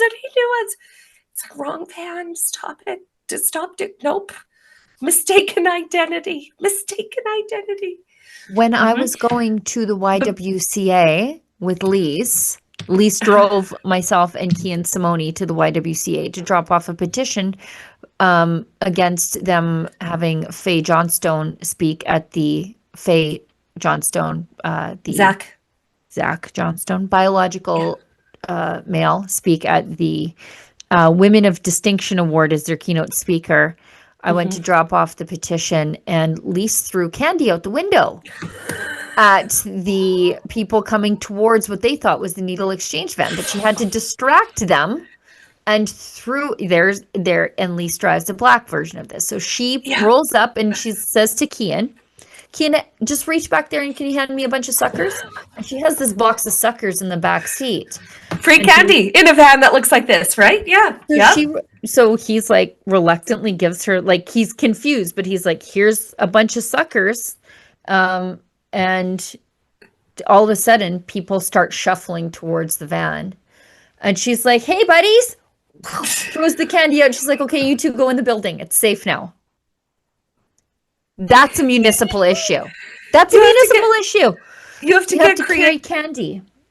Yeah, no. I saw that on Breaking Bad. You guys watched Breaking Bad. You remember this show? And you don't know Breaking Bad? Okay. I watch old things. I watch like Quantum Leap on DVD. I don't, This is old. It's now like 15 years old. It's so good. But in any case, it's about meth heads and distracting meth heads. And I learned that in Breaking Bad, all you have to do is give a meth head a little puzzle, like a candy that has a wrapper that they have to try and figure out how to get off. And then you just throw it farther away from you. You'd be like, hey, look at this. You want a candy? And then throw it, and they'll chase the candy, and you can get away. This is what I've learned in this life, living in Canada. Yes. Right. And this is a municipal issue. This is where I learned it. Look, Chris. Do you see this? This is where I learned that trick from, is this show. What the heck is this? This is running Breaking around Bad. in his underpants. No. It is. This is the best show on, like, arguably one of the best shows that's ever been on television. It's so good. You guys back me up in the comments, okay? Breaking Bad, yes or no? I That's got Walter X-Files on DVD the other day. It was the best. Like big blazers, like, bump, shoulder pads. Sorry. Ooh, I got Three's Company on DVD the other day. See, that's what I'm liking. Okay. Do you All right, I'm trying to update this. I'm trying to update the numbers so that we can close I'll on tell an something. anecdote while you're doing that. Yeah, Speaking do. of big blazers. So during the Battle River Crowfoot debate online, Lisa and I were, of course, co-hosting it together. And we did make fun a little bit of Grant Abraham's choice of blazer. It was double-breasted, and I believe it had shoulder pads. But then I heard directly from Grant that he liked his blazer. And then I felt bad for poking fun at him. So we went out and got blazers that were a little bit 80s leaning. And then we invited him on the show to talk to him as a show of a panel of blazers. Yeah. Contrition for our insensitivities. He's like, I like this blazer. I spent a lot of money on it a long time ago, and I'm gonna wear it and get my cost per wear down. And I was like, you know what? That's a fiscal conservative right there. I take back everything I said. He was so good natured about it too, Grant Abraham, because funny. he could have been offended. He could have been right crazy offended. We were was just so teasing. great about it. Yep. He was so great about it. He was like, you guys look great in your double-breasted blazers, because we all were this shit. He gets on the live stream with us, and he's like, guys look good. We're like, yeah, we like a double-breasted blazer, and we're sorry. Pretty much. It was great. I love the 80s element of that. That is wonderful. There it is. There's us. Look at you with your pearls. Look at this. You could land a plane on your blazer. Oh my goodness. Oh yeah. And we were like, you know what? We're sorry. We never should have said those things. And I was feeling sharp. Like, I was feeling good. I realized why you wore it. Because those are power suits. Exactly. I felt like a different woman. Mine has 4-inch shoulder pads. Look at them. I know. I did 80s. strong makeup to sort of balance it out, which is something I never do. But I just was like, you know what? I'm a different woman in this jacket, and I understand why you wore it. Look at the power jackets. Like, no, I'm team shoulder pads. These are just fantastic. I've never felt so much like a real estate agent than I did that day. I was like, did you just close deals on the way to the grocery store that day? People pulling you over, just handing you money. That's how it worked. That's how I felt that day. Yeah. Yep. Okay. There's no So I might update. wear that I tomorrow. apologize in Calgary. I'm gonna. Edmonton has slightly updated, but we still haven't even broken being able to count 1,000 votes for the front runner. Andrew Knack is at 656 votes. Tim Cartmel 533. Omar Mohammed 309. Michael Walters 161 votes, and Raheem Jaffer at 97 votes. That's in Edmonton. I checked Red Deer. They're not even going to post their results until Friday. And okay then. Yeah, thanks, I guess. Parkinson's. There's the Parkinson's kicking in. Exactly. And in Medicine Hat, I'm just quickly refreshing the page because it doesn't auto refresh, which is fine. And they haven't had any updates since 10:20, and it is still Lindsay Clark in the lead by about 50 votes. Okay, I'm going to hit refresh on the Calgary Magic Box here. And then we'll sign off so that Efron can go home because it's almost 1 a.m. Sorry, for him. buddy. No, they're still at 127 polls of 380 reporting. So I'll just repeat them where they were last time. Yeah, please. Jeremy Farkas is at 34,826. Close behind him, Sonia Sharp, 34,703. So 123 votes difference there. And in a distant third for an incumbent is Jody Gondik at 26,405. So once again, Jeremy Farkas in the lead as of right now with 127 out of 380 polls reporting, 34,826, followed by Sonia Sharp, 34,703. Could change overnight. Could change in 5 minutes. Yeah. Could be like the 2020 election where I went to bed and things changed. The American election, who knows? But these are all hand-counted ballots, so it's going to take time. We should wrap and let poor Efron go home. He's working all by himself in the studio. It's 1 a.m. there. It's Toronto, which means it'll take him 7 hours to get home. I don't know. Sorry, buddy. Just sleep in the studio, Efron. Lisa and I will revisit all of this tomorrow on the Rebel Roundup live stream. It's on at 11 Mountain at 1 in the center of the universe. I want a special thank you to Chris Sims, who I just texted in the morning and said, hey, do you want to be a guest on our live stream tonight? And she's like, sure. And then she stays for the whole dang thing. You are so delightful, Chris Sims. Like truly, it has been I just so kind of fun wanted to to hang have out with you guys. Of course. Of course. The feeling is definitely mutual. Yes. We just, thanks so much, Chris. You're such a consummate pro.